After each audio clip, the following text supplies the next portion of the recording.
കഥ തുടരുന്നു. അജയൻ ആദ്യം ചെന്നത് വിപിനെ കാണാനായിരുന്നു. 10 വർഷം മുമ്പ് താൻ കൂടി ശുഭാശംസകളോടെ യാത്രയച്ച ഒരു നവവരൻ ക്രീം നിറമുള്ള സിൽക്ക് വേഷത്തിൽ ഒട്ടും ആത്മവിശ്വാസമില്ലാതെയും വീർപ്പും മുട്ടലോടും കാറിൽ കയറിപ്പോകുന്നത് അയാൾ ഇപ്പോഴും ഓർക്കുന്നു. താൻ അവനോട് അന്നും തലേന്നുമായി എന്തൊക്കെയോ പറഞ്ഞിരുന്നു. അവനെ ഉല്ലാസവാനാക്കാൻ ശ്രമിച്ചിരുന്നു. എന്തുവന്നാലും സന്തോഷിക്കില്ലെന്ന് വാശിയുള്ള മട്ടിലായിരുന്നു അന്ന് വിപിനൻ്റെ ഭാവമെന്നും അജയന് ഓർമ്മയുണ്ട്. വിപിനൻ കയറിയ ടാക്സിയുടെ പിൻസീറ്റിലിരുന്ന് അജയൻ്റെ അമ്മ വിശാലത കൈനീട്ടി അജയനെ തൊട്ട് ശബ്ദം താഴ്ത്തി പറഞ്ഞു, "നീ പോകുമ്പോൾ ഇവിടെ ഇല്ലാത്തതിൽ സങ്കടമുണ്ട്. വിപിനും വിനോദിനെയും എന്ത് വിചാരിക്കുമെന്നോർത്ത് മാത്രമാണ് ഞാൻ പുറപ്പെട്ടത്. ശ്രദ്ധിച്ചു പോണേ മോനെ, ചെന്നിട്ട് വിളിക്കാൻ മറക്കരുത്." അവരുടെ ശബ്ദം ഇടറുകയും കണ്ണുകൾ നനയാൻ വെമ്പുകയും ചെയ്തു. ആരെങ്കിലും എന്തെങ്കിലും വിചാരിക്കുമെന്ന് ഭയന്നിട്ടല്ല അമ്മയുടെ പുറപ്പാട് എന്ന് അജയനറിയാം. വിപിനൻ്റെ ഭാര്യയും സൗകര്യങ്ങളും നേരിട്ട് കണ്ട് വിലയിരുത്താനുള്ള യാത്രയാണത്. തീർച്ചയായും അവർക്ക് പറഞ്ഞു ചിരിക്കാനും കളിയാക്കാനുമുള്ള വക ഈ യാത്രയിൽ നിന്ന് കിട്ടുകയും ചെയ്യും. പക്ഷേ തനിക്കതൊന്നും മനസ്സിലായിട്ടില്ലെന്ന് അമ്മ വിചാരിച്ചോട്ടെ എന്ന് കരുതി അജയൻ. "സാരില്ല അമ്മേ, കല്യാണത്തിന് പോയിട്ട് വാ. വിപിനും സന്തോഷാവട്ടെ. ഞാൻ സമയമാകുമ്പോൾ ഇവിടെ നിന്ന് ഇറങ്ങിക്കോളും. ടാക്സി പറഞ്ഞിട്ടുണ്ടല്ലോ" എന്നൊക്കെ ആവശ്യത്തിലധികം സംസാരിക്കുകയും അമ്മയുടെ കൈ പിടിച്ച് അമർത്തുകയും ചെയ്തു. വിപിനോട് ഒന്ന് റിലാക്സ് ആവിട എന്ന് തോളത്ത് തട്ടിയും അജയൻ ഓർമ്മയുണ്ട്. 2 വണ്ടികളും പഞ്ചാരമണിൽ ഞെരിച്ചമർത്തി മുറ്റമിട്ടപ്പോൾ അജയൻ തിരിഞ്ഞു നോക്കി. ഉമ്മർത്ത് വയസ്സായ ചില കാരണവന്മാരിയ്ക്കുന്നുണ്ട്. വളഞ്ഞു ചുറ്റിയ ബന്ധങ്ങളൊക്കെ വകയിലുള്ള അമ്മാവൻ, ഇളയച്ചൻ എന്നെല്ലാം അവസാനിക്കും. ഇത്രയും നീട്ടി പറയാതെ ആദ്യമേ ഇതങ്ങ് പറഞ്ഞാൽ പോരെ എന്ന് അജയൻ ഓർക്കാറുണ്ട്. എല്ലാവരും വകയിലുള്ളതാണ്. തൽക്കാലം അവരുടെ വായിൽ ചെന്ന് ചാടണ്ട എന്ന് അജയൻ തീരുമാനിച്ചു. നേരത്തെ കിതപ്പും ഞാൻ എന്ന് മുഴച്ചു നിൽക്കുന്ന വാക്കുകളുമുള്ള അവരുടെ സംസാരങ്ങൾ അവനെ മടുപ്പിക്കും. നടന്നു പോന്ന നീണ്ട വഴിത്താരകളും കുടിച്ചു തീർത്ത അനുഭവങ്ങളും പ്രായമായവരെ ഉന്മത്തരാക്കുന്നു. ആരെങ്കിലും ശ്രോതാക്കളെ കിട്ടിയാൽ ലഹരി കൊണ്ട് ലക്കുകെട്ടും വിധം അവർ സ്വന്തം കാര്യങ്ങളെപ്പറ്റി മാത്രം സംസാരിച്ചു കൊണ്ടേയിരിക്കും. പാചകപുരയിലേക്ക് പോകാമെന്ന് കരുതി തിരിയുമ്പോഴാണ് അടുക്കളയിൽ നിന്ന് പുറത്തേക്കിറങ്ങുന്ന വാതിൽക്കൽ അജയൻ വിനോദിനി ചെറിയമ്മയെ കണ്ടത്. പുതിയ മുണ്ടും വേഷ്ടിയും ചുറ്റി കുളിച്ച് മുടി വിടർത്തിയിട്ട ആ നിൽപ്പിൽ അവരൊരു വിഷാദമധുരമായ കവിതയായി വിപിനന് തോന്നി. "ആഹാ, രാവിലെ തന്നെ കൊള്ളാമല്ലോ ഉപമയെന്ന് അവൻ സ്വയം പ്രശംസിച്ചു. കുട്ടിക്കാലത്ത് എത്രയോ കാലം ചെറിയമ്മയെ ആ വലിയ വീട്ടിലെ ജോലിക്കാരി എന്നാണ് അജയൻ വിചാരിച്ചിരുന്നത്. അവൻ അവധിക്കാലങ്ങളിൽ അമ്മ വീട്ടിൽ 1-2 ആഴ്ച വിരുന്നു വന്നിരുന്നതാണ്.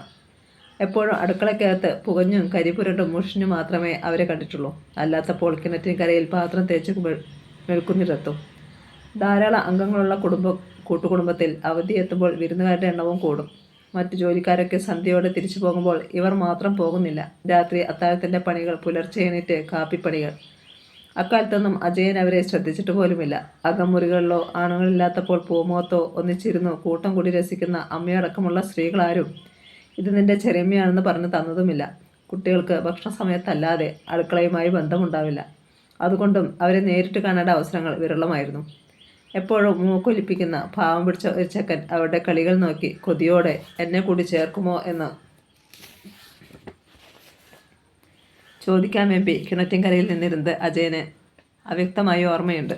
ബാക്കി കുട്ടികളെല്ലാം അവനെ അവജ്ഞയോടെ നോക്കുന്നതും അമ്മാവൻ്റെ മകൾ വിദ്യ ഇടയ്ക്ക് വാഴച്ചോട്ട് ചാരം കൊട്ടാനോ മറ്റോ വന്ന മുഷ്ണ സ്ത്രീയെ ചൂണ്ടി അവരുടെ മകന് കളിയിൽ കൂട്ടുണ്ടാട്ടോ എന്ന് താക്കീത് ചെയ്തതും അവൻ ഓർക്കുന്നു.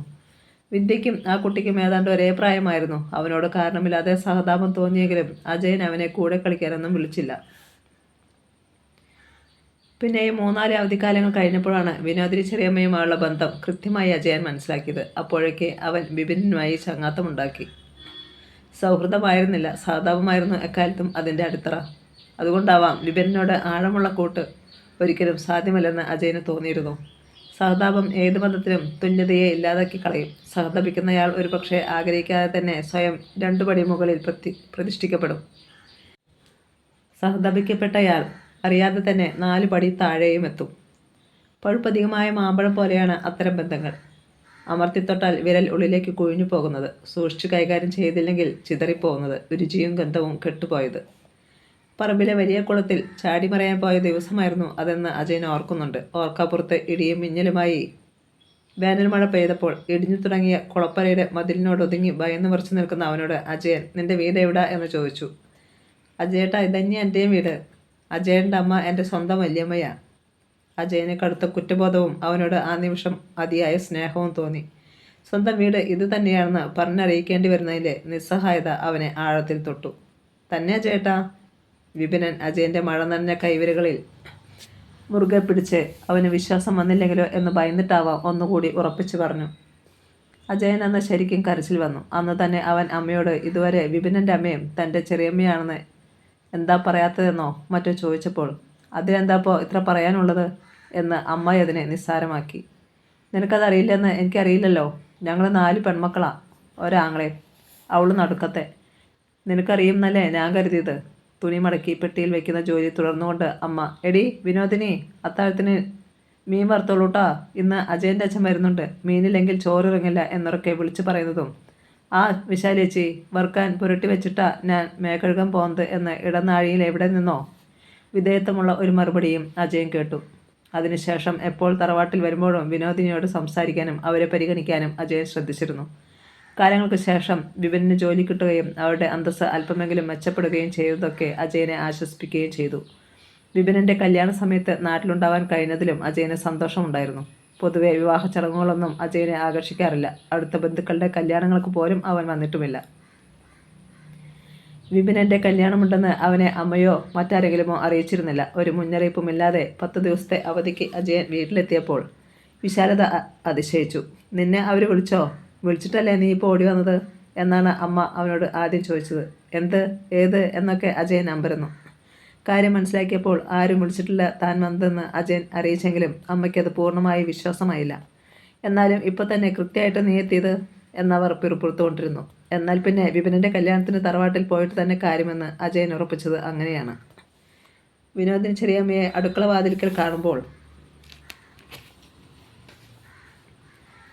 അജയൻ ഇതൊക്കെ ഓർത്തു. അവരുടെ കണ്ണുകൾ കലങ്ങിയതും മുഖം തുടുത്തിരിക്കുന്നതും അവൻ ശ്രദ്ധിച്ചു.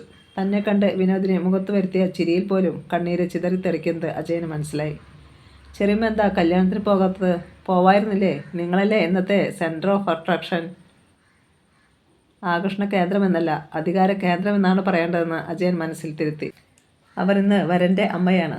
ആ ഉൾനാടൻ ഗ്രാമത്തിലെ വധുഗൃഹത്തിൽ എല്ലാവരും അവരെ ബഹുമാനിക്കും. ഏറ്റവും നല്ല ഇരിപ്പിടവും ഏറ്റവും ശ്രദ്ധയോടെ വിളമ്പിയ ഭക്ഷണവും മുന്നിലെത്തും. ഒരുപക്ഷെ ജീവിതത്തിലൊരിക്കലും കിട്ടാത്ത പരിചരണങ്ങളും പരിഗണനകളും. വിപിനൻ്റെ അമ്മ എന്ന പദവി അവരെ സ്പെഷ്യലാക്കുന്ന ദിവസമാണിത്. അതെല്ലാം വിട്ടുകളഞ്ഞ് ഈ പഴയ അടുക്കള വാതിൽക്കൽ ഉപേക്ഷിക്കപ്പെട്ടയാളിങ്ങനെ നിൽക്കുന്നതെന്തിന്? മനസ്സിലും ശരീരത്തിലും തിരസ്കാരത്തിൻ്റെയും അവഗണനയുടെയും മുദ്രകൾ പതിപ്പിക്കപ്പെട്ടവർക്ക് കാലപ്പഴക്കം കൊണ്ട് പിന്നീട് അതെല്ലാം മാഞ്ഞുപോയാലും അതൊക്കെ അവിടെ തന്നെയുണ്ടെന്ന് തോന്നിക്കൊണ്ടേയിരിക്കുമെന്ന് അജയന് മനസ്സിലായിട്ടുണ്ട്. വിനോദിന് ചെറുമയും അങ്ങനെയൊരുവളാണ്. അവർക്ക് ആത്മവിശ്വാസത്തോടെ അഭിമാനത്തോടെ ഒരു ആൾക്കൂട്ടത്തിൽ തലയുയർത്തി നിൽക്കാനാവില്ല. എപ്പോഴും ഉൾവലിഞ്ഞ് ആരാലും ശ്രദ്ധിക്കപ്പെടാതെ ആരെങ്കിലും ഒന്ന് നോക്കുമ്പോഴേക്ക് അസ്വസ്ഥയായി. ഒരു കണക്കിൽ ചെറിയമ്മ പോകാത്തതും നന്നായി. തൻ്റെ അമ്മയടക്കം കൂടെ പോയവർ ഈ പാവത്തിൻ്റെ ഉള്ള ആത്മാഭിമാനത്തെ കൂടി കവർന്നു തിന്നും. ഒന്നുമില്ല മോനെ, അവരൊക്കെ പോയിട്ടുണ്ടല്ലോ, പിന്നെ ഇവിടെ ആളുവാണല്ലോ. അല്ലെങ്കിലും അമ്മമാരെ അമ്മക്കളുടെ കല്യാണത്തിന് പോണ പതിവില്ല കുട്ടി. വിഷാദം കരിഞ്ഞു മണക്കുന്ന ഒച്ചയാണതെന്ന് അജയന് തോന്നി. ഓക്കെ ചെറിയമ്മേ എന്ന് പറഞ്ഞ് അയാൾ അടുക്കള മുറ്റത്തേക്ക് പോയി. അവരെപ്പോഴും അവിടെ തന്നെ നിൽക്കുന്നുണ്ടായിരുന്നു. നീണ്ട മുടി വിടർത്തിയിട്ട് പുത്തൻ വേഷത്തിലുള്ള ആ നിൽപ്പിൽ എത്ര സുന്ദരിയാണ് അവരെന്ന് പിന്നെയും അജയൻ ഓർത്തു. കരിഞ്ഞതിൻ്റെ മണം ചെറിയമ്മയുടെ വാക്കുകളിൽ നിന്നല്ല, പാചകപ്പുരയിൽ നിന്നായിരുന്നു പൊങ്ങിയതെന്ന് അവിടെ എത്തിയപ്പോൾ അജയന് മനസ്സിലായി. പ്രഥമൻ്റെ നിർമ്മാണത്തിനിടയിൽ സംഭവിച്ച എന്തോ പാകപ്പിഴയിൽ വിഷാദിച്ച് നിൽക്കുകയായിരുന്നു അവിടെയുള്ള 3 പേരും. തേങ്ങപ്പോലോ ശർക്കരപ്പാനിയോ എന്തോ ഒന്ന് കരിഞ്ഞു പിടിച്ചതായിരുന്നു പ്രശ്നം. ഇളക്കുന്നതിനിടയിൽ സംഭവിച്ച ചെറുതല്ലാത്ത അശ്രദ്ധ. അജയൻ ഗ്ലാസ്സിൽ പകർന്നു രുചി നോക്കിയപ്പോൾ അത് വ്യത്യസ്തമാണെന്ന് മാത്രമല്ല, കൊള്ളാമെന്ന് കൂടി തോന്നി. ചെടിപ്പിക്കുന്ന മധുരത്തിന് പകരം അല്പം കയ്പ് കലർന്ന ടേസ്റ്റ്. കുട്ടിക്കാലത്ത് പുഴക്കരയിലെ അമ്പലത്തിൽ നിന്ന് പ്രസാദമായി ഇങ്ങനെ കയ്പ് മധുരവും ഇടകലർന്ന ഉണ്ണിയപ്പങ്ങൾ വീട്ടിലെത്താറുണ്ടായിരുന്നതാണ് അജയൻ ഓർത്തത്. ഉരുളിയിൽ വാഴയില കൊണ്ട് മൂടിക്കൊണ്ടുവരുന്ന അപ്പങ്ങളിൽ ഏറ്റവും കരിഞ്ഞത് നോക്കി എടുത്തിരുന്ന കുട്ടി ഓർമ്മകളിൽ ഒന്നുകൂടി ഉയർത്തു. ഏതു മധുരവും അല്പം കയ്പ് കൂടി കലരുമ്പോഴാണ് ആസ്വാദികരമാവുന്നതെന്നോർത്ത് സാരമില്ല, തരക്കേടൊന്നുമില്ല എന്നവരെ ആശ്വസിപ്പിച്ച് അജയൻ മുറിയിലേക്ക് പോയി. യാത്ര പറയാൻ ചെല്ലുമ്പോൾ വിനോദിനി ചെറിയമ്മ അടുക്കളയിലിട്ട മേശയിൽ കൈത്തലം കൊണ്ട് മുഖം താങ്ങി വെറുതെ ഇരിക്കുകയായിരുന്നു. അജയൻ്റെ ഓർമ്മകളിലൊന്നും ചെറിയമ്മ വെറുതെ ഇരിക്കുന്നതോ നിൽക്കുന്നതോ ഉണ്ടായിരുന്നില്ല. അതുകൊണ്ട് തന്നെ അവന് ഈ കാഴ്ചകൾ കൗതുകമായി തോന്നി. ഇനിയെങ്കിലും അവർക്ക് വിശ്രമിക്കാൻ കഴിയുമായിരിക്കും എന്ന് അജയൻ വിചാരിച്ചു. പോയി വരട്ടെ എന്ന് ചോദിച്ചപ്പോൾ അവർ ചാടിപ്പിടഞ്ഞെണീറ്റു. അയ്യോ കുട്ടി, ഉണ്ടിട്ട് പോകൂ, ഒക്കെ ആയല്ലോ. വിപിനൻ്റെ കല്യാണമായിട്ട് ഉണ്ണാതെ വയറോട് പോകാൻ പാടില്ല. അവരുടെ നിർബന്ധത്തിന് വഴങ്ങി അജയൻ ഉണ്ടുവെന്ന് വരുത്തി. ഇളം കയ്പുള്ള പായസം ഇലയിലൊഴിച്ച് പപ്പടം കൂട്ടി കഴിച്ചു. വിളമ്പാനടുത്ത് നിൽക്കുമ്പോൾ ഇപ്പോൾ അവിടെ ഒക്കെ കഴിഞ്ഞിട്ടുണ്ടാവും, ഉണ്ണാനിരിക്കാവും. കുട്ടിക്ക് കൂടി പോവായിരുന്നു.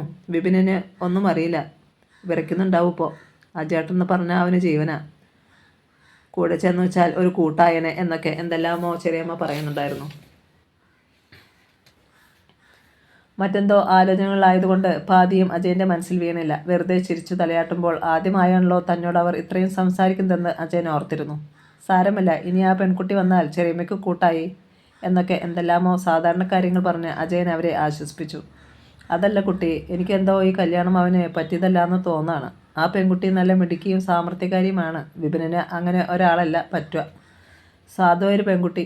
അവന് ഉള്ളം കയ്യിൽ വെച്ചുകൊണ്ട് നടക്കാൻ പറ്റണം. അവന് സ്നേഹിക്കാനും കൈപ്പിടിച്ച് നടത്താനും പറ്റുന്ന ഒരാൾ. ഇതിപ്പോൾ അവൾ ഒറ്റയ്ക്ക് നടന്ന് ശീലിച്ചവളാണ്. ആരുടെയും താങ്ങില്ലാതെ നടക്കാൻ അറിയുന്നവളും. വിപിനെന്ന് വെച്ചാൽ ഇതുവരെ എല്ലാവരുടെയും കളിപ്പാവിയായിരുന്നു. ആരുമില്ലാത്തവർക്ക് അത് തന്നെയാണ് എപ്പോഴും തലയിലെഴുത്ത്. ഇനിയെങ്കിലും അവനൊരു ആണാവണ്ടേ? അവനെ പേടിക്കാനും അനുസരിക്കാനും ആരെങ്കിലും വേണ്ടേ? ചെറിയമ്മ കണ്ണു തുറച്ചു. അവരുടെ ശബ്ദം ഇടറി. കരതലാമലകമെന്ന് അജയൻ ഉള്ളിൽ ചിരിച്ചു. എല്ലാ അമ്മമാർക്കും മകൻ്റെ കല്യാണ സമയത്ത് ഇതൊക്കെ തന്നെയാവും ആഗ്രഹം. തൻ്റെ അമ്മയ്ക്കും ഉള്ളം കയ്യിൽ കൊണ്ടു നടക്കാനും ആവശ്യമുള്ളപ്പോൾ ലാളിക്കാനും അല്ലാത്തപ്പോൾ അമർത്തി ഞെരിക്കാനും പറ്റുന്ന നെല്ലിക്ക. വിപിനെ ഒപ്പം നടക്കുന്ന ഒറ്റയ്ക്ക് നടക്കാനറിയുന്ന പെൺകുട്ടി താങ്ങാവുമെന്നും അവൻ്റെ ആത്മവിശ്വാസം കൂടുകയുള്ളൂ എന്നും എന്തൊക്കെയോ അജയൻ പറഞ്ഞിട്ടുണ്ടാവും. അതൊന്നും വിശ്വാസമാവാത്ത മാതിരി ചെറിയമ്മ അവനെ തന്നെ തുറച്ചു നോക്കി നിന്നു. അടുത്ത ദിവസങ്ങളിൽ അവർക്ക് സംഭവിച്ച ദുരന്തത്തെക്കുറിച്ച് അമ്മ ഫോൺ ചെയ്ത് പറഞ്ഞപ്പോൾ അജയന് വളരെയധികം വിഷമം തോന്നിയിരുന്നു. അവർ മരിച്ചു പോയേക്കുമെന്ന് ഓർക്കുകയും എന്തിനാണ് അവസാനം അവരിത്രയും തന്നോട് സംസാരിച്ചതെന്ന് വേദന തോന്നുകയും ചെയ്തു. ഇല്ലെങ്കിൽ അവരുടെ രോഗമോ മരണം പോലുമോ തന്നെ തൊടാതെ വെറുമൊരു വാർത്ത മാത്രമായി അവശേഷിക്കുമായിരുന്നു. അവർ ഡിസ്ചാർജായി പോയതറിഞ്ഞപ്പോൾ ആശ്വസിച്ചു. ഇനി പെട്ടെന്ന് ശരിയായേക്കും. വിപിനെ കല്യാണം കഴിച്ചത് ഒരു നേഴ്സിനെയാണല്ലോ, അത് നന്നായി എന്നും ഓർത്തിരുന്നു. ഇതെല്ലാം 10 വർഷം മുമ്പുള്ള കഥയാണ്. പിന്നെയുള്ള വർഷങ്ങൾ ഇടയ്ക്കൊക്കെ അവരെക്കുറിച്ച് ഓർക്കാതെയും പറഞ്ഞു കേൾക്കാതെയുമല്ല. മറ്റു തിരക്കുകൾക്കിടയിൽ എത്രയോ അപ്രധാനമായൊരു കാര്യമായിരുന്നു അതെന്ന് മാത്രം. തന്നെ നേരിട്ട് ബാധിക്കുന്ന കാര്യങ്ങളെക്കുറിച്ച് പോലും അമിതമായി ഉത്കണ്ഠപ്പെടുന്ന പ്രകൃതമായിരുന്നില്ല അജയനൊരിക്കലും. ഇത്തവണ നാട്ടിലെത്തിയപ്പോഴാണ് വിനോദിനി ഇപ്പോഴും അതേ കിടപ്പിലാണെന്നും ഒരു ഇമ്പ്രൂവ്മെൻറ്റും ഇല്ലയെന്നും അജയനോട് അമ്മ പറഞ്ഞത്. ഞാൻ പോയി കണ്ടിട്ട് തന്നെ വർഷങ്ങളായി. അച്ചക്കൻ്റെ മട്ടും ഭാവവും അല്ലെങ്കിലേ എനിക്ക് പിടിക്കില്ല. അഹന്തയാ. മകന് ജോലിയൊക്കെ ആയപ്പോൾ അവളും നിലമറന്ന് കളിച്ചു. അതിൻ്റെ അനുഭവിക്കുന്നു. പിന്നെ ആ പെണ്ണ്, അതിൻ്റെ കഷ്ടകാലെന്ന് പറഞ്ഞാൽ മതിയല്ലോ. വന്ന് കയറിയപ്പോൾ മുതലേ പാതി ചത്ത അമ്മായിയമ്മയെ പരിചരിക്കൽ തന്നെ. ഒരു കുഞ്ഞു കൂടി ആയിട്ടില്ല അത്രേ. തലവിധിയുണ്ടോ മായ്ച്ചാമായിരുന്നു. അജയന് അതിശയം തോന്നിയത് അമ്മയുടെ സ്നേഹശൂന്യമായ വാക്കുകൾ ഓർത്തല്ല. അവരങ്ങനെയാണ് പറയുകയെന്ന് അജയനറിയാം. കാണുമ്പോൾ സ്നേഹം ഭാവിക്കുകയും അല്ലാത്തപ്പോൾ കോരി മുറിപ്പെടുത്തുന്ന രീതിയിൽ ക്രൂരമായ വാക്കുകൾ പ്രയോഗിക്കുന്നതും അവരുടെ വിനോദമാണ്. അതിലെ നീതികേടിനെക്കുറിച്ച് അമ്മയെ ബോധ്യപ്പെടുത്താനുള്ള ഏത് ശ്രമവും നിറയെ ദ്വാരങ്ങളുള്ള പാത്രത്തിൽ വെള്ളം സൂക്ഷിക്കാനുള്ള ശ്രമം പോലെയാണെന്ന് അജയന് മനസ്സിലായിട്ടുണ്ട്. പറയുന്ന വാക്കുകളൊക്കെ ചോർന്ന് നിലത്തൊഴുകി പോകുകയുള്ളൂ. ഞാൻ മനസ്സിലുള്ളത് അപ്പാടെ പറയും. അതിപ്പോൾ അവർ കേൾക്കുകയൊന്നുമല്ലല്ലോ പറയുന്നത്. പിന്നെ ആർക്കെന്ത് നോവാൻ? അമ്മയുടെ ചോദ്യം കേൾക്കുമ്പോൾ അജയൻ മിണ്ടാതെ പിന്തിരിയുകയാണ് പതിവ്. ഒരു മാറ്റവുമില്ലാതെ കിടക്കുന്ന രോഗിണിയും അവരെ ശുശ്രൂഷിക്കുന്ന വിപനനും അവൻ്റെ ഭാര്യയും അയാളെ അത്ഭുതപ്പെടുത്തുന്നുണ്ടായിരുന്നു.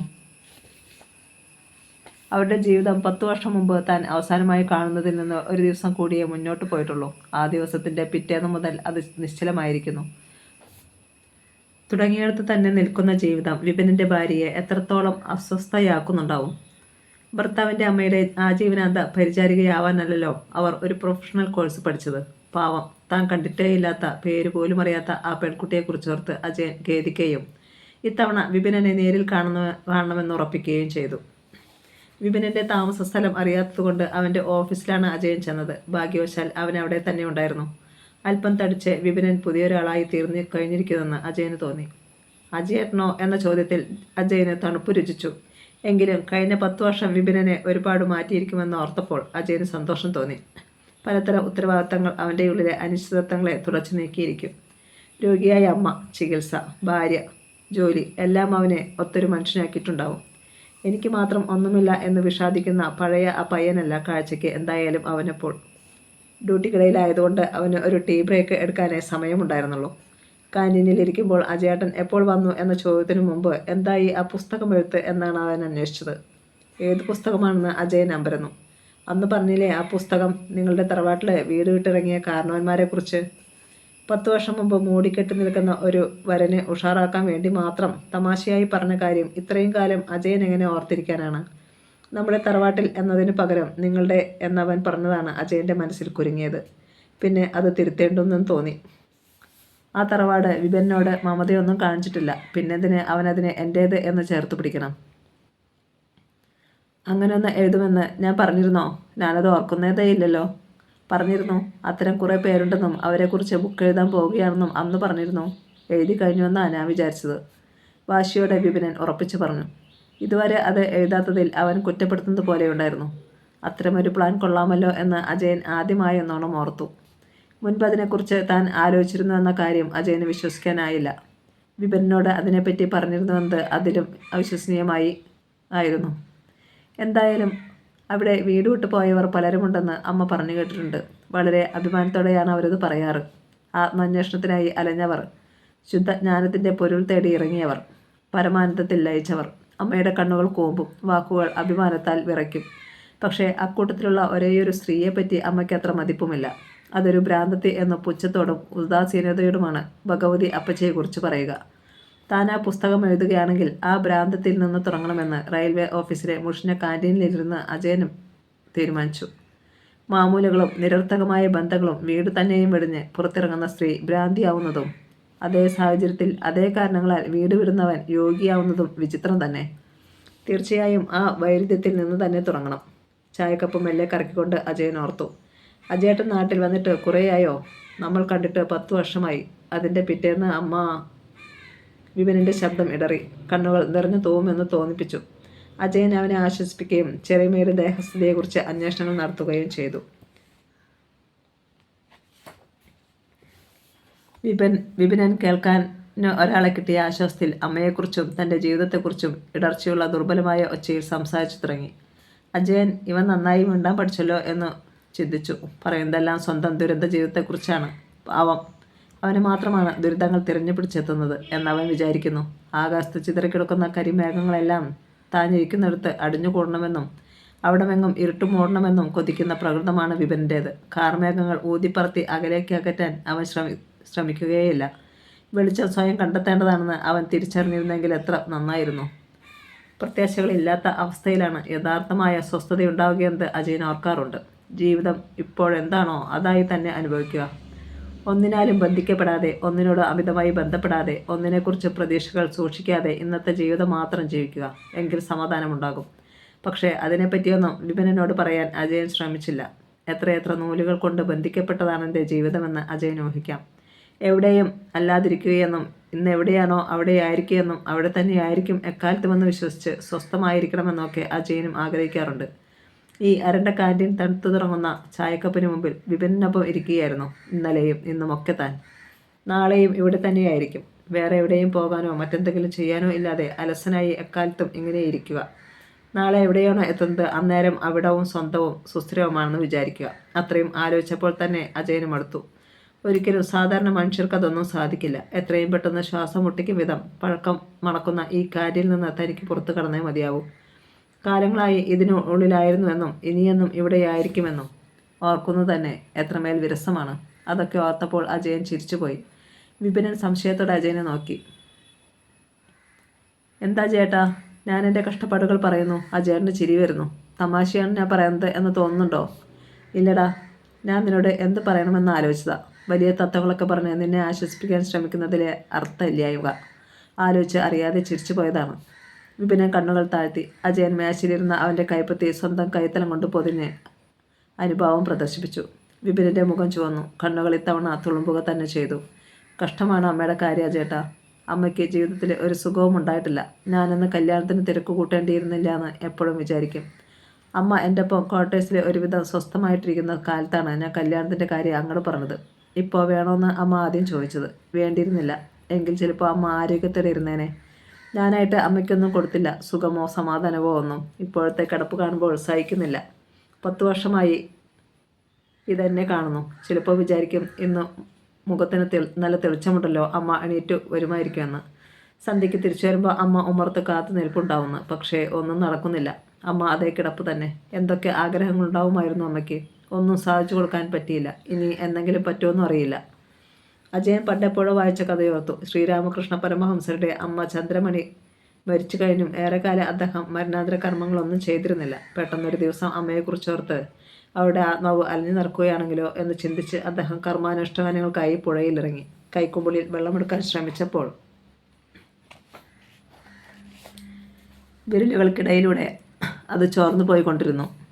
എത്ര ശ്രമിച്ചിട്ടും വിരലുകൾ അടുപ്പിച്ച് കുമ്പിളാക്കി അതിൽ ജലം ശേഖരിച്ച് കർമ്മം നടത്താൻ അദ്ദേഹത്തിന് കഴിയാതായി. ചന്ദ്രമണിക്ക് കർമാനുഷ്ഠാനങ്ങളുടെ ആവശ്യമില്ലായിരുന്നു. മകൻ്റെ ഉത്കൃഷ്ടമായ ജീവിതം തന്നെയായിരുന്നു അവൾക്കുള്ള ഉദകക്രിയ. വിപിനൻ ഇപ്പോൾ വേദനിക്കുന്നതും അതുപോലെയാണ്. ജീവിതവും തനിക്ക് വിധിച്ച കർമ്മങ്ങളും പൂർത്തിയാക്കി മരണം കാത്തുകിടക്കുന്ന ആ സ്ത്രീക്ക് ഒന്നും ചെയ്തു കൊടുത്തില്ലല്ലോ എന്ന വ്യസനം ആവശ്യമില്ലാത്തതാണ്. അകന്ന വിരലുകൾക്കിടയിൽ വെള്ളം ശേഖരിച്ച് ഉദകക്രിയ ചെയ്യാനുള്ള പാഴ്ശ്രമമാണ് വിപിൻ്റേത്. ഒരിക്കലും അത് പൂർത്തിയാക്കാനുമാവില്ല. അവൻ്റെ അമ്മയ്ക്ക് എല്ലാം ആയിക്കഴിഞ്ഞു. ഇനി ഒന്നും ചെയ്യാനായി ബാക്കിയില്ല. കാലമെത്തുമ്പോൾ അവർ പോയിക്കോളും. സ്വന്തം ജീവിതം വൃത്തിയായി ജീവിക്കുകയാണ് ഇനി വിപിനൻ ചെയ്യേണ്ടത്. അതായിരിക്കും ഇത്തിരിയെങ്കിലും ബോധം ബാക്കിയുണ്ടെങ്കിൽ അമ്മയെ സന്തോഷിപ്പിക്കുക. നീ എവിടെയാണ് താമസിക്കുന്നത്? എനിക്ക് ചെറിയമ്മയൊന്ന് കാണണം. അന്ന് നിൻ്റെ കല്യാണ ദിവസം ചെറിയമ്മ എന്നോട് കുറേ സംസാരിച്ചിരുന്നു. നിന്നെക്കുറിച്ചായിരുന്നു അപ്പോഴും അവരുടെ വേവലാതി. നിൻ്റെ ഭാര്യ നിനക്ക് ഇണങ്ങുന്നവളാകുമോ എന്നൊക്കെ എല്ലാ അമ്മമാർക്കുമുള്ള പോസസീവ് സംശയങ്ങൾ. എന്തായാലും നിനക്ക് അവൾ ചേരുന്ന ഭാര്യയാണല്ലോ. ചെറിയമ്മയെ നന്നായി നോക്കുന്നു. അതിനുവേണ്ടി അവൾ ജോലിക്ക് പോലും പോകില്ല എന്ന് അമ്മ പറഞ്ഞു. വിപിനിൻ്റെ മുഖം കറുത്തു. ഭാര്യയെക്കുറിച്ച് പറഞ്ഞതാണോ അവനെ ക്ഷുഭിതനാക്കിയതെന്ന് അജയന് സംശയം തോന്നാതിരുന്നില്ല. ചിലപ്പോൾ അവൻ്റെ ദാമ്പത്യം പ്രശ്നനിർഭരമായിരിക്കാം. അതിന് സാധ്യതകളേറെയുമാണ്. എത്ര സ്വാതിയായാലും 10 വർഷമായി കിടപ്പുരോഗിയെ പരിചരിച്ച് അവരുടെ ക്ഷമ കെട്ടുപോയിട്ടുണ്ടാവാം. ചിലപ്പോൾ യഥാർത്ഥത്തിൽ അവൾ ചെറിയമ്മ സംശയിച്ചതുപോലെ ഒരു അതിസാമർത്ഥ്യക്കാരിയാവും. വിപിനൻ്റെ ജീവിതം അവൾ നരകമാക്കുന്നുണ്ടാവും. അവളുടെ പേരെന്താണെന്ന് അജയന് അറിയില്ലായിരുന്നു. ഓർത്തെടുക്കാൻ അയാളുടെ ഓർമ്മയിലെങ്ങും അത് പതിഞ്ഞിട്ടില്ല. അതിനെപ്പറ്റിയൊക്കെ എന്ത് പറയാനാണ്? എങ്ങനെയൊക്കെയോ കഴിച്ചു കൂട്ടുന്നെന്ന് പറയാം. പക്ഷേ ഇന്നിപ്പോൾ വീട്ടിലേക്ക് കൊണ്ടുപോകാൻ പറ്റില്ലല്ലോ. ഷിഫ്റ്റ് തീരാൻ 6 മണിയാകും. കോളനിയിലെ വീട്ടു നമ്പർ പറഞ്ഞാലൊന്നും കണ്ടുപിടിക്കാൻ അജയേട്ടന് എളുപ്പമായിരിക്കില്ല. തന്നെ ഒഴിവാക്കുകയാണ് വിപിനൻ എന്ന് അജയന് തോന്നി. താൻ അവൻ്റെ ക്വാർട്ടേഴ്സിൽ പോകുന്നതോ അവൻ്റെ അമ്മയെ കാണുന്നതോ വിപിനൻ ഇഷ്ടപ്പെടുന്നുണ്ടാവില്ല. പക്ഷേ അവൻ്റെ അമ്മ തൻ്റെ ചെറിയമ്മ കൂടിയാണല്ലോ. തീർച്ചയായും തിരിച്ചു പോകുന്നതിന് മുമ്പ് താൻ അവരെ കണ്ടിരിക്കുമെന്ന് അജയൻ മനസ്സിലുറപ്പിച്ചു. ഇനിയത്തെ തവണ ഓഫീസിലേക്ക് വരണ്ട. റെയിൽവേ കോളനി എവിടെയാണെന്നറിയാം. അവിടെ ചെന്നാൽ ഒരേ മുഖവും ഭാവമുള്ള വീടുകൾക്കിടയിൽ വിപിനൻ്റെ ക്വാർട്ടേഴ്സ് കണ്ടെത്താൻ അത്ര പ്രയാസമൊന്നുമില്ല. ഉണ്ടെങ്കിൽ തന്നെ അത് സഹിക്കാൻ അജയൻ തയ്യാറാണ്. വേണമെങ്കിൽ ഒരു ദിവസം മുഴുവൻ അലിഞ്ഞു തിരിഞ്ഞിട്ടായാലും അജയൻ അത് കണ്ടെത്തുകയും ചെയ്യും. എന്താണ് അതിൻ്റെ ആവശ്യമെന്ന് ഒരുപക്ഷെ അജയന് തന്നെ സംശയം തോന്നാം. ആഗ്രഹിച്ച കാര്യങ്ങൾക്ക് എന്തെങ്കിലും വിലക്കുകൾ വന്നാൽ എങ്ങനെയും അത് സാധിച്ചെടുക്കണമെന്ന വാശി തനിക്ക് കൂടപ്പിറപ്പാണെന്ന് അജയൻ ഓർക്കാറുണ്ട്. ആയിക്കോട്ടെ, ഞാൻ പിന്നീട് ഒരു ദിവസം വന്ന് ചെറിയമ്മയെ കാണുന്നുണ്ട്. നിനക്ക് ഓഫുള്ള ദിവസം എന്നെ വിളിച്ചൊന്ന് പറഞ്ഞാൽ മതി. ഞാൻ എത്തിക്കോളാം. വിപിനന് ഫോൺ നമ്പർ കൊടുക്കുകയും അവൻ്റെ നമ്പർ സ്വന്തം ഫോണിൽ സേവ് ചെയ്യുകയൊക്കെ ചെയ്തെങ്കിലും വിപിനൻ തന്നെ ഒരിക്കലും വിളിക്കാനിടയില്ലെന്ന് അജയന് ഉറപ്പുണ്ടായിരുന്നു. അജയേട്ടന് ലീവ് കുറയുണ്ടോ? എനിക്ക് ഈ മാസം മുഴുവൻ പകൽ ഡ്യൂട്ടിയാണ്. ഓവർ ടൈം എടുക്കുന്നുണ്ട് അജയേട്ടാ. ജീവിച്ചു പോകണ്ടേ? ചെറിയ ജോലി, ചെറിയ ശമ്പളം, വലിയ ഭാരങ്ങൾ. കോളനിക്കടുത്ത് കുറച്ച് സ്ഥലം വാങ്ങിയിട്ടുണ്ട്. വീട് പണി തുടങ്ങണം. അമ്മയ്ക്ക് കുറച്ചുകൂടി സൗകര്യങ്ങൾ വേണം. യോഗമുണ്ടെങ്കിൽ അമ്മയായിരിക്കും പുതിയ വീട്ടിൽ പാല് കാച്ചുക എന്ന എൻ്റെ ഒരു പ്രതീക്ഷ. ഈശ്വരൻ കൊടുത്തു വെച്ചാൽ. ഗൃഹപ്രവേശത്തിന് അജയേട്ടൻ വരണം. ഞാൻ വിളിക്കും. വിപിനൻ ഒറ്റ ശ്വാസത്തിൽ പറഞ്ഞതിന് ഇത്രയേ അർത്ഥമുള്ളൂ എന്ന് അജയനുള്ളിൽ ചിരിച്ചു. എൻ്റെ വീട്ടിലേക്ക് ഇപ്പോൾ വരണ്ട. എനിക്കത് ഇഷ്ടമല്ല. പഴക്കവും മുഷിപ്പുമുള്ള ആ മഞ്ഞനിറ ക്വാർട്ടേഴ്സുകളിലൊന്നിലെ കുടുസുമുറിയിൽ വീഴ്പു പാണ്ടം പോലെ കിടക്കുന്ന അമ്മയെയും അവരെ പരിചരിക്കുന്ന എൻ്റെ ഭാര്യയെയും നിങ്ങൾ കാണുന്നത്, എന്നോട് സഹതപിക്കുന്നത് എനിക്കിഷ്ടമല്ല. ജീവിതത്തിലുടനീളം ഒന്നുമില്ലാത്തവനായിരുന്ന ഞാൻ ഇപ്പോഴും അതേ അവസ്ഥയിലാണെന്ന് നിങ്ങൾ വിചാരിക്കും. അത് വേണ്ട. ഒരാളുടെ സിമ്പതിയും എനിക്ക് വേണ്ട. പുതിയ വീടും സൗകര്യങ്ങളുമൊക്കെ ഉണ്ടാവട്ടെ. അന്ന് ഞാൻ ക്ഷണിക്കും. അപ്പോൾ വന്നാൽ മതി. അജയൻ തനിക്കൊന്നും മനസ്സിലായിട്ടില്ലെന്ന ഭാവത്തിൽ അവൻ്റെ തോളത്ത് തട്ടി. അവരപ്പോൾ കാൻറ്റീന് പുറത്ത് കടന്നിരുന്നു. വിപിനെ തിരിച്ചു ജോലിക്ക് കയറേണ്ട സമയവുമായി. നന്നായി വിപിന, നീ ഇതിനിടയിലും അതൊക്കെ ചെയ്തല്ലോ. വേഗം വീട് വയ്ക്കൂ.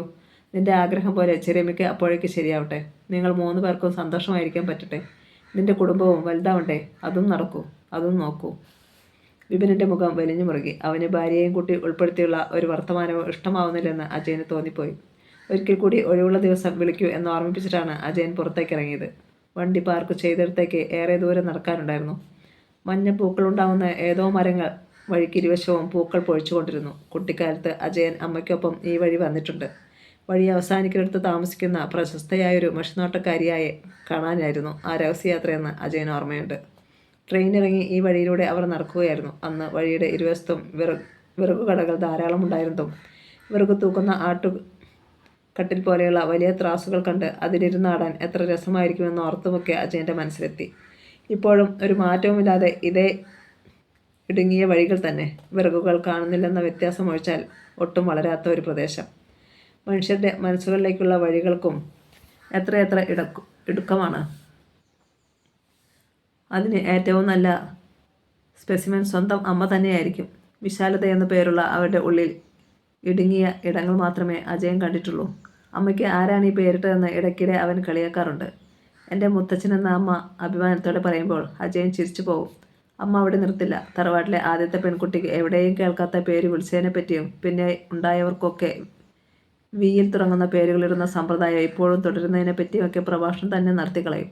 നിനക്ക് വിനീത് എന്ന് പേരിടണമെന്ന് ഞാൻ കൊതിച്ചിരുന്നു. പക്ഷേ നിന്റെ അച്ഛൻ സമ്മതിച്ചില്ല എന്ന നിസ്സഹായയാവും. തറവാട്ടിലെ ആചാരം തെറ്റിച്ച ഒരേയൊരാളെ ആയിപ്പോയതിൽ കുറ്റബോധം പ്രകടിപ്പിക്കും. താൻ കളിയാക്കിയതാണെന്ന് അമ്മയ്ക്കൊരിക്കലും മനസ്സിലാവാറില്ല. മരച്ചുവട്ടിലിട്ട കാറിലെമ്പാടും മഞ്ഞപ്പൂക്കൾ വീണ് കിടന്നിരുന്നു. അതൊന്നും തട്ടിക്കളയാതെ അജയൻ അകത്ത് കയറിയിരുന്നു. 2 തവണ വിപിനിൻ്റെ ഭാര്യയെക്കുറിച്ച് പറഞ്ഞപ്പോഴും അവൻ മുഖം കറുപ്പിച്ചത് എന്താണെന്ന് അജയനപ്പോൾ ഓർത്തത്. അവൾ അത്രയ്ക്ക് മോശം സ്ത്രീ ആയിരിക്കുമോ? ആയിരുന്നെങ്കിൽ എത്രയോ മുൻപേ ആ വീട് വിട്ടു പോയേനെ അവൾ എന്നോർത്തപ്പോൾ അജയൻ ആ ചിന്ത മുറിച്ചു കളഞ്ഞു. അവൾ നല്ലവളായിരിക്കണം, ഒരുപക്ഷെ വിപിനെ അർഹിക്കുന്നതിലും അധികം. അവളില്ലാതെ അവൻ്റെയും അമ്മയുടെയും കാര്യങ്ങളൊന്നും ശരിയായി നടക്കില്ല. അവൾക്ക് തൻ്റെ മേലുള്ള സ്വാധീനതയിൽ വിപിനൻ അസ്വസ്ഥനാവുന്നു. അവളെ ആശ്രയിച്ച് ജീവിക്കേണ്ടി വരുന്നത് അവനെ കുപിതനാക്കുന്നു. ഒറ്റയ്ക്ക് നിൽക്കാൻ പറ്റാതെ അവളെ ചാരി നിൽക്കുന്നതിൽ ലജ്ജ ഉണ്ടാവണം. വിപിനൻ അവളോട് ഇത്രയും കാരുഷ്യം കാണിക്കുന്നത് അതുകൊണ്ടായിരിക്കണം. എത്രയോ തവണ അജയന് പലരോടും ഇങ്ങനെ തോന്നിയിട്ടുണ്ട്. നീരസവും പിണക്കവും പതിവാകുമ്പോൾ അവർ ഇറങ്ങിപ്പോകും. അജയന് ഏതോ ഇരുണ്ട ആഴങ്ങളിലേക്ക് വീണതുപോലെ ശ്വാസം മുട്ടാനും തുടങ്ങും. ദിവസങ്ങൾ കഴിയുന്തോറും താൻ ഉടഞ്ഞു തകരുന്നത് അയാൾ അറിയും. പുതിയ ആരെങ്കിലും വന്നേ മതിയാവൂ. കുമ്പാരമായി കിടക്കുന്ന പശ മണ്ണുകൊണ്ട് വീണ്ടും തന്നെ മെനഞ്ഞെടുക്കാനും അവളുടെ അഭിരുചിക്കനുസരിച്ച് അലങ്കരിക്കാനും അവളുടെ കണ്ണുകളിൽ അയാൾ സ്വന്തം രൂപം കണ്ടെത്തുന്നു. പ്രണയം ഭക്ഷിച്ച് ജീവിക്കുന്ന മനുഷ്യനാണ് അജയൻ. ഓരോ പ്രേമവും അയാളെ പുതിയതാക്കുന്നു. മഞ്ഞപ്പൂക്കളാൽ അലങ്കരിക്കപ്പെട്ട വണ്ടിയിൽ മുന്നോട്ട് പോകുമ്പോൾ അജയന് താനൊരു കല്യാണ വണ്ടിയിലാണെന്ന് തോന്നി. അടുത്ത നിമിഷം അതൊരു ശവമഞ്ചമാണെന്നും തോന്നിപ്പിച്ചു. മഞ്ഞപ്പൂക്കൾ ശവഘോഷയാത്രകൾക്ക് ഇണങ്ങിയതാണ്. തൻ്റെ തന്നെ ശവമഞ്ചവുമായി യാത്ര ചെയ്യുകയാണെന്ന ചിന്തയിൽ അജയന് രോമങ്ങൾ എഴുന്നു. മേരിപ്രീത വന്ന പകൽ രത്നമേഖലയെ അതിശയിപ്പിക്കും വിധം തെളിച്ചമുള്ളതായിരുന്നു. അന്ന് പതിവില്ലാതെ വിനോദിനി കൂടുതൽ സമയവും മയങ്ങിക്കിടക്കുകയുമായിരുന്നു. ജോലികൾ തീർത്തിട്ട് അവൾ മുൻവശത്തെ വരാന്തയിലെ അഴികളിലൂടെ പുറത്തേക്ക് നോക്കി നിന്നു.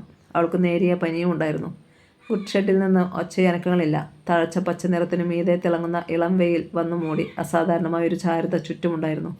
കണ്ണുകളിൽ കൊള്ളാവുന്നതിലധികം പച്ചപ്പും വെയിലും കോരി നിറച്ച്. എന്നിട്ടും മതിവരാതെ രത്നമേഖല പുറത്തേക്ക് നോക്കി നിന്നു. അവളുടെ കണ്ണുകൾ മഞ്ഞളിക്കാൻ തുടങ്ങി. സ്വർണ്ണ നിറമാർന്ന് നല്ല വ്യക്തമായ കാഴ്ചയിലൂടെ മേരിപ്രീത ഒഴുകി വരികയായിരുന്നെന്നാണ് പിന്നീട് അതിനെപ്പറ്റി രത്നമേഖല ഓർത്തത്. കരിപ്പച്ചയിൽ പച്ചയുടെ ഇളം നിറത്തിലുള്ള വൃത്തങ്ങൾ തുന്നി പിടിപ്പിച്ച സാരി ഉടുത്ത മെലിഞ്ഞൊരു സ്ത്രീ തൻ്റെ തൊട്ടു മുന്നിലെത്തി നിന്നപ്പോഴാണ് രത്നമേഖല കണ്ണുകൾ ഇറുകെ അടച്ചതും തുറന്നതും കണ്ണിൽ നിന്ന് സ്വർണ്ണ നിറം ചിതറിപ്പിച്ച് കളഞ്ഞതും. അഴികൾക്കപ്പുറം നിന്ന് ആ സ്ത്രീ നീ താനേ രത്നമേഖല എന്ന് ചോദിച്ചപ്പോൾ അവൾ അമ്പരന്ന് പോയി. ഓർക്കാപ്പുറത്ത് അപരിചിതയായ ഒരു സ്ത്രീ തൊട്ടു മുൻപിൽ വന്നു നിന്ന് നീയല്ലേ രത്നമേഖല എന്ന് ചോദിക്കുകയാണ്. വിപിനൻ്റെ ഭാര്യ എന്നതിനപ്പുറം ഈ കോളനിയിൽ സ്വന്തമായി യാതൊരു അസ്തിത്വവുമില്ലാത്ത തന്നെ പേരെടുത്ത് വിളിക്കുന്ന ഇവരാരായിരിക്കും? ആ അമ്പരപ്പിൽ അവൾക്ക് കുറച്ചു നേരത്തേക്ക് തലയാട്ടാനോ അഴിവാതിൽ തുറക്കാനോ കഴിഞ്ഞില്ല. അമ്മ, നീ തന്നെയല്ലേ രത്നമേഖല? അവർ പിന്നെയും ചോദിക്കുകയും വീട്ട് നമ്പർ ഒന്നുകൂടി നോക്കി ഉറപ്പുവരുത്തുകയും ചെയ്ത് അവൾക്ക് നേരെ സംശയത്തോടെ നോക്കി നിന്നു. രത്നമേഖല തലയാട്ടിക്കൊണ്ട് വിപ്രാളത്തോടെ വാതിൽ തുറന്നു. അവർക്ക് എന്താണ് വേണ്ടതെന്ന് അവൾക്ക് മനസ്സിലായില്ല. തന്നെ കാണാൻ വന്നത് എന്തിനായിരിക്കും? എന്തെങ്കിലും അന്വേഷിക്കാൻ വന്നതാണെങ്കിൽ അവരെ അകത്തേക്ക് ക്ഷണിക്കേണ്ട ആവശ്യമില്ല. വാതിൽ തന്നെ തുറക്കേണ്ടതില്ല. അഴികൾക്കപ്പുറം ഇപ്പുറം നിന്ന് സംസാരിക്കാവുന്നതേയുള്ളൂ. വിപിനൻ അങ്ങനെയാണ് പറഞ്ഞിട്ടുള്ളതും. അപരിചിതരായ സന്ദർശകരുടെ മുന്നിൽ വാതിലും മലർക്കെ തുറന്നു പിടിച്ച് പുഞ്ഞാരത്തിന് പോകരുത്. ആരെയും വിശ്വസിക്കാൻ വയ്യാത്ത കാലമാണ്. തൻ്റെ മുന്നിൽ നിൽക്കുന്ന സ്ത്രീയുടെ മുഖത്തവൾ യാതൊരു ആശങ്കയും കണ്ടില്ല. ചിരപരിചിതയായ ഒരുവളോടെന്ന വണ്ണം അവർ മന്ദഹസിച്ചു. ഭംഗിയുള്ള ഇളംചിരി. അവരുടെ പ്രായത്തെക്കുറിച്ച് ഒന്നും മനസ്സിലാവുന്നില്ല. തേൻ നിറമുള്ള തൊലി. അധികം വെയിലോ വേനലോ കൊണ്ട് വാടിയവളല്ല. പക്ഷേ ആഴമുള്ള ക്ഷീണിച്ച വലിയ കണ്ണുകൾ. അവൾ തിന്ന തീയെക്കുറിച്ച് പറയുന്നുണ്ട്. രത്നമേഖലയ്ക്ക് അത് പെട്ടെന്ന് മനസ്സിലായി. അതുകൊണ്ട് തന്നെ അവരോട് അകാരണമായ ഒരു അടുപ്പവും തോന്നി. ആരാണ്? വിപിനെ കാണാനാണെങ്കിൽ ഇവിടെ ഇല്ല. അവൾ അവരോട് പറഞ്ഞു. അത് പറയുമ്പോൾ തന്നെ വിപിനില്ലെന്നറിഞ്ഞ് അവർ വേഗം പോയിക്കളയുമോ എന്ന് അവൾ ഭയപ്പെടുകയും ചെയ്തു. ആരെങ്കിലുമൊക്കെ കാണാനും മിണ്ടാനും അവൾക്ക് അത്യാഗ്രഹം തന്നെയുണ്ട് ഇപ്പോൾ. പരിമളം പോയതിനു ശേഷം അവൾ ഏറെക്കുറെ ഒറ്റയ്ക്കാണ്. 2-3 വർഷങ്ങളായി പരിമളവും അവളും തമ്മിൽ മിണ്ടാതായിട്ട്. എങ്കിലും പരിമളം പുറത്ത് വേപ്പ് മരച്ചോട്ടിലോ പിന്നിലോ മുറ്റത്തോ ഇരിക്കുന്നുണ്ടാവുമെന്ന് അവൾക്ക് എത്രയോ ആശ്വാസമായിരുന്നു. കുറച്ച് ദിവസങ്ങൾക്ക് മുമ്പ് അവളുടെ അപ്പ ആയിരിക്കണം ഒരു മധ്യവയസ്കനൊപ്പം പരിമളം പച്ചനിറത്തിലുള്ള പെട്ടിയും തൂക്കി പോകുന്നത് രത്നമേഖല കണ്ടു. അതിന് തലേന്ന് സന്ധ്യ മയങ്ങുന്ന സമയത്ത് അവൾ തൻ്റെ വീട്ടിലേക്ക് കയറി വന്നിരുന്നു. പക്ഷേ വിപിനൻ തിരിച്ചെത്താറായ സമയമായിരുന്നു. അമ്മയ്ക്ക് വിളക്ക് കൊളുത്തി കാട്ടണം, അവൾക്ക് കേൾക്കാൻ വേണ്ടി നാമം ജപിക്കണം. ഓർക്കപ്പുറത്ത് പരിമള അടുക്കളവാതിൽ മുട്ടി. അകത്ത് കയറി വന്നത് കണ്ടപ്പോൾ രത്നമേഖലയ്ക്ക് കരച്ചിലാണ് വന്നത്. എത്രയോ നാളുകൾക്ക് ശേഷം അവൾ തന്നെ തേടി വന്നത് ഇങ്ങനെയൊരു വല്ലാത്ത സമയത്തായിപ്പോയല്ലോ. അപ്പോൾ തന്നെ കോളിംഗ് ബെൽ മുഴങ്ങിയതുകൊണ്ട് ഒന്നും പറയാനാവാതെ പരിമളം തിരിച്ചു പോകുകയും ചെയ്തു. പിറ്റേന്ന് അവൾ തലനരച്ച ആ മനുഷ്യനൊപ്പം പോകുന്നത് കണ്ടപ്പോഴാണ് പരിമള യാത്രപ്രായം എന്തായിരിക്കുമെന്ന് രത്നമേഖല ഊഹിച്ചത്. ഇനി അവൾ തിരിച്ചു വരാനിടയില്ല. നേരിട്ട് ബന്ധമൊന്നുമില്ലെങ്കിലും ഒരു ചുവരപ്പുറത്ത് ജ്ഞാനശേഖരൻ്റെ വീട്ടിൽ എന്തൊക്കെയോ അസാധാരണമായി നടക്കുന്നുണ്ടെന്ന് അവൾ അറിയുന്നുണ്ടായിരുന്നു. പരിമളം ഇനിയെങ്കിലും രക്ഷപ്പെടട്ടെ എന്ന് രത്നമേഖല കണ്ണീരോടെ ശബ്ദമില്ലാതെ ആശംസിച്ചു. ഞാൻ വന്നത് രത്നമേഖലയെ കാണാനാണ്, അവർ തമിഴ് ചുവ കലർന്ന മലയാളത്തിൽ പറഞ്ഞു. രത്നമേഖല അതിശയത്തോടെ അവരെ ഉള്ളിലേക്ക് ക്ഷണിച്ചു. ആദ്യമായാണ് അവളെ തേടി ഒരു സന്ദർശകയെ എത്തുന്നത്. മുറിക്കുള്ളിലെ അരണ്ട വെളിച്ചവുമായി പൊരുത്തപ്പെടാൻ ഇരുവരും കുറച്ചു സമയമെടുത്തു. രണ്ടുപേരും വെയിലിൽ നിന്നാണ് കയറി വന്നത്. ഒരാൾ വെയിലത്ത് നടന്നു, മറ്റേയാൾ വെയിലത്തേക്ക് നോക്കി നിന്നു. വെളിച്ചം തിന്ന് രണ്ടുപേരുടെയും കണ്ണുകൾ നിറഞ്ഞിരുന്നു. തൻ്റെ അതിഥിക്ക് കസാര ചൂണ്ടിക്കാട്ടി അവർ പറയുന്നതിന് കാതോർത്തു രത്നമേഖല. ഞാൻ മേരി പ്രീത, നിന്നെ രത്നമെന്ന് വിളിക്കട്ടെ. ചിലപ്പോൾ എൻ്റെ മകളാവാനുള്ള പ്രായമേ നിനക്കുണ്ടാവൂ. ഞാൻ നിത്യസഹായത്തിൻ്റെ ഭാര്യയായിരുന്നു. രത്നമേഖലയുടെ കണ്ണുകൾ നിയന്ത്രണമില്ലാതെ പൊട്ടിയൊഴുകി. എന്തിനായിരുന്നു അതെന്ന് അവൾക്ക് വേർതിരിച്ചെടുക്കാൻ കഴിയുമായിരുന്നില്ല. രത്നമെന്ന വിളി, അമ്മയെക്കുറിച്ചുള്ള പരാമർശം, എല്ലാറ്റിനുമീതെ നിത്യസഹായം എന്ന പേര് അവൾക്ക് താങ്ങാവുന്നതിൽ അധികമായിരുന്നു അത്. ഒരാഴ്ച മുമ്പാണ് വിപിനൻ പതിവുള്ള പരുഷഭാവത്തിൽ സാന്ത്വനയിൽ നിന്ന് കിട്ടിക്കൊണ്ടിരുന്നതൊക്കെ ഇനി കിട്ടുമോ എന്ന് കണ്ടറിയണം, ഞാൻ ഇന്നുകൂടി പോയിരുന്നു, അങ്ങേര് മരിച്ചതിൽ പിന്നെ അത് തുറന്നിട്ടേയില്ല എന്ന് പറഞ്ഞത്.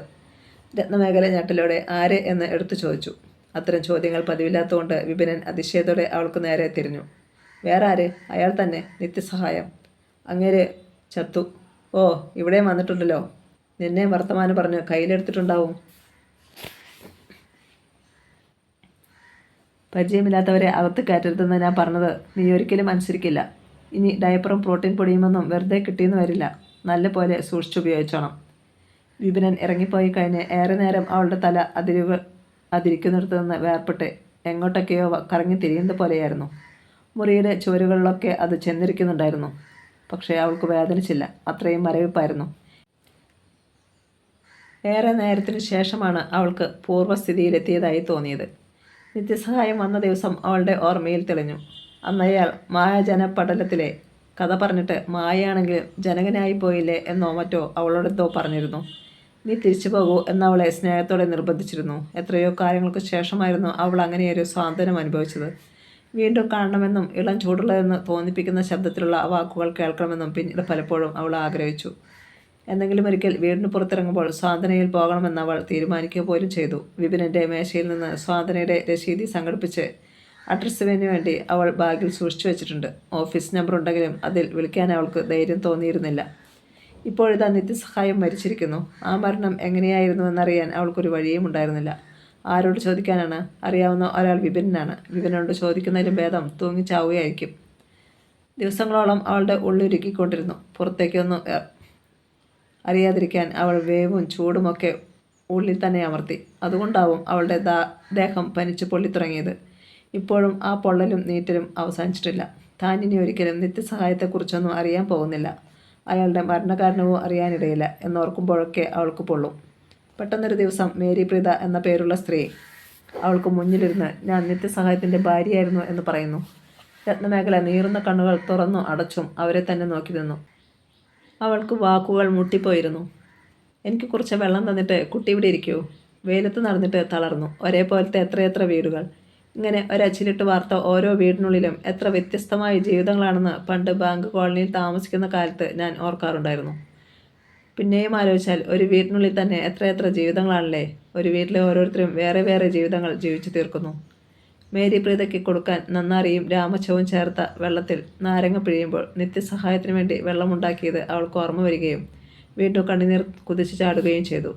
മുഖം അമർത്തിത്തുറച്ച് കരച്ചിൽ മറയ്ക്കാൻ ശ്രമിച്ചുകൊണ്ട് വെള്ളം കൊടുത്തതിന് ശേഷം മേരി പ്രീതയ്ക്കരികിൽ അവളിരുന്നു. നന്ദി, രുചികരമായിരിക്കുന്നു. പണ്ടാണെങ്കിൽ ഞാനിത് രുചിച്ചതും റെസിപ്പി ചോദിച്ചേനെ. എഴുതിക്കൊണ്ടുപോയി ഇന്ന് തന്നെ പരീക്ഷിച്ച് മക്കളെയും ഭർത്താവിനെയും സന്തോഷിപ്പിച്ചേനെ. ഇനി അതൊന്നും ആവശ്യമില്ല. വെള്ളം അല്പമായി നുകർന്ന് മേരി പ്രീത പറയുമ്പോൾ രത്നമേഖല ഉദ്വേഗം സഹിക്കാനാവാതെ എങ്ങനെയായിരുന്നു എന്ന് ചാടിക്കയറി ചോദിച്ചു പോയി. അവൾക്കത് മാത്രം അറിഞ്ഞാൽ മതിയെന്ന പോലെയായിരുന്നു വെപ്രാളപ്പെട്ടുള്ള ആ ചോദ്യം.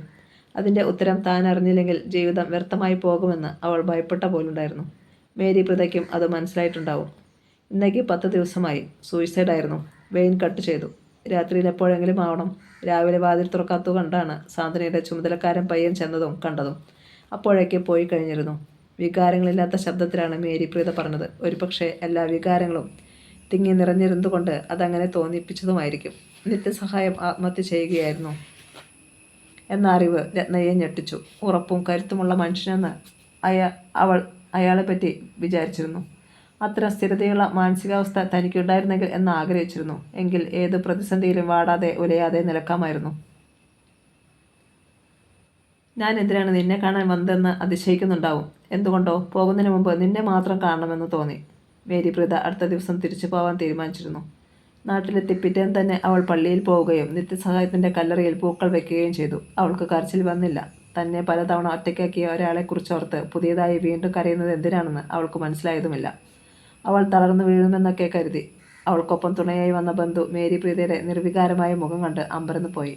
ഒക്കെ മനസ്സിലടക്കി വെച്ചിരിക്കുന്നെന്നോ അസാധാരണ മനക്കരുത്തെന്നോ അവർ പിന്നീട് എല്ലാവരോടും പറഞ്ഞേക്കും. വർഷങ്ങൾക്ക് മുമ്പ് വീട് വിട്ടു പോകുമ്പോൾ അവളുടെ ഉള്ളിലാളിയ പക അതേ തീവ്രതയോടെ തിരിച്ചു വന്നതായാണ് മേരി പ്രീതയ്ക്ക് തോന്നിയത്. പിന്നെയുള്ള വർഷങ്ങളിൽ പുറത്തെടുത്തു വെച്ച ഐസ് കട്ട പോലെ അത് അലിഞ്ഞലിഞ്ഞില്ലാതായിരുന്നു. പക്ഷേ നിത്യസഹായത്തിൻ്റെ മരണത്തോടെ അതെല്ലാം വീണ്ടും ഉറഞ്ഞുകൂടി ഭേദിക്കാനാവാത്ത ഹിമക്കട്ടയായിരിക്കുന്നു. താൻ എങ്ങനെ കരയാനാണ്? എവിടുന്ന് കരച്ചിൽ വരാനാണ്? വീട്ടിൽ ഒരു മുറി മാത്രം അവൾ ക്ലീൻ ചെയ്തു. 1-2 ദിവസം താമസിക്കാൻ അത് മതിയാവും. ഉടനെ അടച്ചുപൂട്ടാൻ പോകുന്ന വീടിനു വേണ്ടി അധികം സമയവും അധ്വാനവും പാഴേക്കേണ്ടതില്ല. പക്ഷേ പിറ്റേന്ന് സാധനയിൽ നിന്ന് 2 പേർ അവളെ കാണാൻ വന്നപ്പോൾ പൊടിയടിഞ്ഞ ഇരിപ്പുമുറിയിൽ അവരെ എങ്ങനെ ഇരുത്തുമെന്ന് അവൾക്ക് ആശങ്കയായി. ഒടുവിൽ അകത്തേക്ക് ക്ഷണിക്കാതെ വാതിൽക്കൽ നിന്ന് അവൾ അവരോട് സംസാരിച്ചു. അപരിചിതരോട് അങ്ങനെയായാലും മതി. അനാവശ്യമായ ഉപചാരങ്ങളൊക്കെ എന്തിനാണ്? വന്നവർ സാധനയുടെ ചുമതലക്കാരായിരുന്നു. അവിടെ നിത്യസഹായത്തിൻ്റെ സ്വകാര്യ വസ്തുക്കളുണ്ട്. കെട്ടിടം അദ്ദേഹത്തിൻ്റെ പേരിലാണ്. തുടർന്ന് എന്ത് ചെയ്യണമെന്നും സാധനം മുന്നോട്ട് പോകുന്നുണ്ടോ എന്നൊക്കെയുള്ളത് മേരി പ്രീതയുടെ തീരുമാനമാണ്. മരണ സർട്ടിഫിക്കറ്റ്, ലീഗൽ പിന്തുടർച്ച അവകാശം തുടങ്ങി ഏറെ കാര്യങ്ങൾ അവർ സംസാരിച്ചു. കുറച്ച് ഓഫീസുകൾ കയറിയിറങ്ങേണ്ടി വരും. മേരി പ്രീത താൻ പെട്ടെന്ന് തിരിച്ചു പോകുമെന്ന് പറഞ്ഞപ്പോൾ അവർ തടഞ്ഞു. അരുത് മാഡം, സാർ വലിയ സർവീസാണ് ചെയ്തുകൊണ്ടിരുന്നത്. പെട്ടെന്നത് നിന്നു പോകാൻ പാടില്ല. ഒരുപാട് പാവങ്ങൾക്ക് പ്രയോജനം കിട്ടുന്നതാണ്. അത്രയും ഒന്നും പറ്റിയില്ലെങ്കിലും ചെറിയ തോതിൽ എന്തെങ്കിലുമൊക്കെ നമുക്ക് ചെയ്യണം. മേരി പ്രീത അതിനൊന്നും അനുകൂല ഭാവത്തിൽ ഒന്നും പറഞ്ഞില്ലെങ്കിലും അവൾക്ക് അടുത്ത ദിവസം തന്നെ സാധനയുടെ ഓഫീസിൽ പോകേണ്ടി വന്നു. നിത്യസഹായത്തിൻ്റെ പേരുള്ള കെട്ടിടം, അയാൾ നാളുകളായി താമസിക്കുന്ന ഇടം, അവിടെയുള്ള സ്വകാര്യ വസ്തുക്കൾ പരിശോധിക്കണം. വിൽപത്രമോ മറ്റെന്തെങ്കിലും ഔദ്യോഗിക രേഖകളോ ഉണ്ടോ എന്നറിയണം. ഭാര്യ ജീവിച്ചിരിക്കുമ്പോൾ മറ്റൊരാൾക്കും അതിലേക്ക് കടന്നു കയറാൻ അവകാശമില്ല. 10 സെൻറ്റ് സ്ഥലത്ത് എന്നൊന്നും വിശേഷിപ്പിക്കാനാവാത്ത ഒരു കെട്ടിടമായിരുന്നു സാധനയുടേത്. കൂടുതൽ നിലകളായി ഉയർന്നു പൊങ്ങാൻ തയ്യാറായി നിൽക്കുന്ന അതിനെ കിടപ്പ് പരിചരണത്തിനും ഡയാലിസിസ് സെൻ്ററിനുമൊക്കെ പറ്റുന്ന രീതിയിൽ വികസിപ്പിക്കണമെന്ന് നിത്യസഹായം ആഗ്രഹിച്ചിരുന്നു. അത്തരം നിർമ്മാണ പ്രവർത്തനങ്ങൾ ഒറ്റയടിക്ക് നടത്താൻ സാധിക്കാത്തത് കൊണ്ടാവണം അതിൻ്റെ അപൂർണത ഇത്രയും മുഴച്ചു നിൽക്കുന്നതെന്ന് മേരി പ്രീതയ്ക്ക് തോന്നി. മുഴച്ചു നിൽക്കുന്ന അപൂർണത എന്ന വാക്ക് അവളെ ചിരിപ്പിച്ചു. പരിചരണങ്ങളോ കരുതലോ കൊടുക്കാതെ താനേ വളരുന്ന ചെടികൾ മുറ്റത്തെമ്പാടും ഉണ്ടായിരുന്നുകൊണ്ട് പച്ചപ്പും പൂക്കളുടെ നിറപ്പൊലിമയും ഓഫീസിൻ്റെ മുൻഭാഗത്തിന് തികച്ചും സ്വാഭാവികമായൊരു ഭംഗി പകർന്നിരുന്നു. നിത്യസഹായത്തിൻ്റെ ഓഫീസ് മുറിക്കും അത്തരമൊരു ഉദാസീനവും സഹജവുമായ വശ്യതയുണ്ടായിരുന്നു. അതിനകത്ത് ചെന്നിരുന്നാൽ ആരും സ്വയം ഒന്ന് അടങ്ങുമെന്ന് മേരി പ്രീതയ്ക്ക് തോന്നി. അവിടെ വരുന്നവരാരും സന്തോഷമോ സ്വസ്ഥതയോ ഉള്ളവരല്ല. അവിടെ അവരെ കാണാനിരുന്ന ആളും അങ്ങനെയല്ല. എങ്കിലും അതിനുള്ളിൽ കയറിയിരുന്നാൽ മനസ്സിനിളകി മറിയുന്ന തിരമാലകൾക്ക് ഒരു താൽക്കാലിക ശമനം ഉണ്ടായേക്കും. മിക്കവാറും ഇരുക്കൂട്ടർക്കും. സന്ദർശകർക്കുള്ള കസേരയിൽ മേരി പ്രീത കുറച്ചുനേരം വെറുതെ ഇരുന്നു. നിത്യസഹായത്തിൻ്റെ മേശപ്പുറത്ത് വിചിത്രമായ ആകൃതിയിലുള്ള ഒരു പെൻ സ്റ്റാൻഡ്, ചുവന്ന പുറംചട്ടയുള്ള തമിഴ് ബൈബിൾ, ഭംഗിയുള്ള ഒരു ബുദ്ധപ്രതിമ, ഇത്രയുമേ ഉണ്ടായിരുന്നുള്ളൂ. അയാൾ അടുക്കും ചിട്ടയും കൂടുതലുള്ള കൂട്ടത്തിലായിരുന്നു. ഒരു പേപ്പർ തൊട്ട് പോലും സ്ഥാനത്തെത്തിയിരിക്കാൻ പാടില്ല. അവരുടെ ദാമ്പത്യ ജീവിതത്തിലുടനീളം ഏറ്റവും കലഹിച്ചിട്ടുള്ളത് ഇക്കാര്യത്തിനാവും. മേരി പ്രീതയ്ക്ക് അമിതമായ ഒരു ഒതുങ്ങിയിരിക്കലുകളോ അടുക്കിപ്പെറുക്കലോ ഉണ്ടായിരുന്നില്ല. സ്വാഭാവികമായ ചിഹ്നച്ചിതറലുകളാണ് ജീവിതത്തെ ജീവിതമാക്കുന്നതെന്ന് അവൾ അന്നൊക്കെ തർക്കിക്കാറുണ്ടായിരുന്നു. അയാളുടെ മേശയിലേക്ക് നോക്കിയിരിക്കുമ്പോൾ പഴക്കം തോന്നിക്കുന്ന ആ ബൈബിൾ താൻ അയാൾക്ക് കല്യാണത്തിന് മുന്നേ തന്നെ സമ്മാനിച്ചതാണോ എന്ന് അവൾക്ക് സംശയം തോന്നിത്തുടങ്ങി. തമ്മിൽ പ്രണയം തോന്നിത്തുടങ്ങിയെന്ന് സംശയിച്ചിരുന്ന കാലത്ത് അവൾ ഇങ്ങനെയൊന്ന് നൽകിയിരുന്നു. അതിൻ്റെ ആദ്യ പേജിൽ അവൾ ഒരു കവിത കുറിച്ച് അതിനിടയിൽ സ്വന്തം പേരും എഴുതിയിട്ടുണ്ട്. എഴുന്നേറ്റ് ചെന്ന് അത് തുറന്നു നോക്കി സംശയം തീർക്കാൻ അവൾ പക്ഷേ ശ്രമിച്ചില്ല.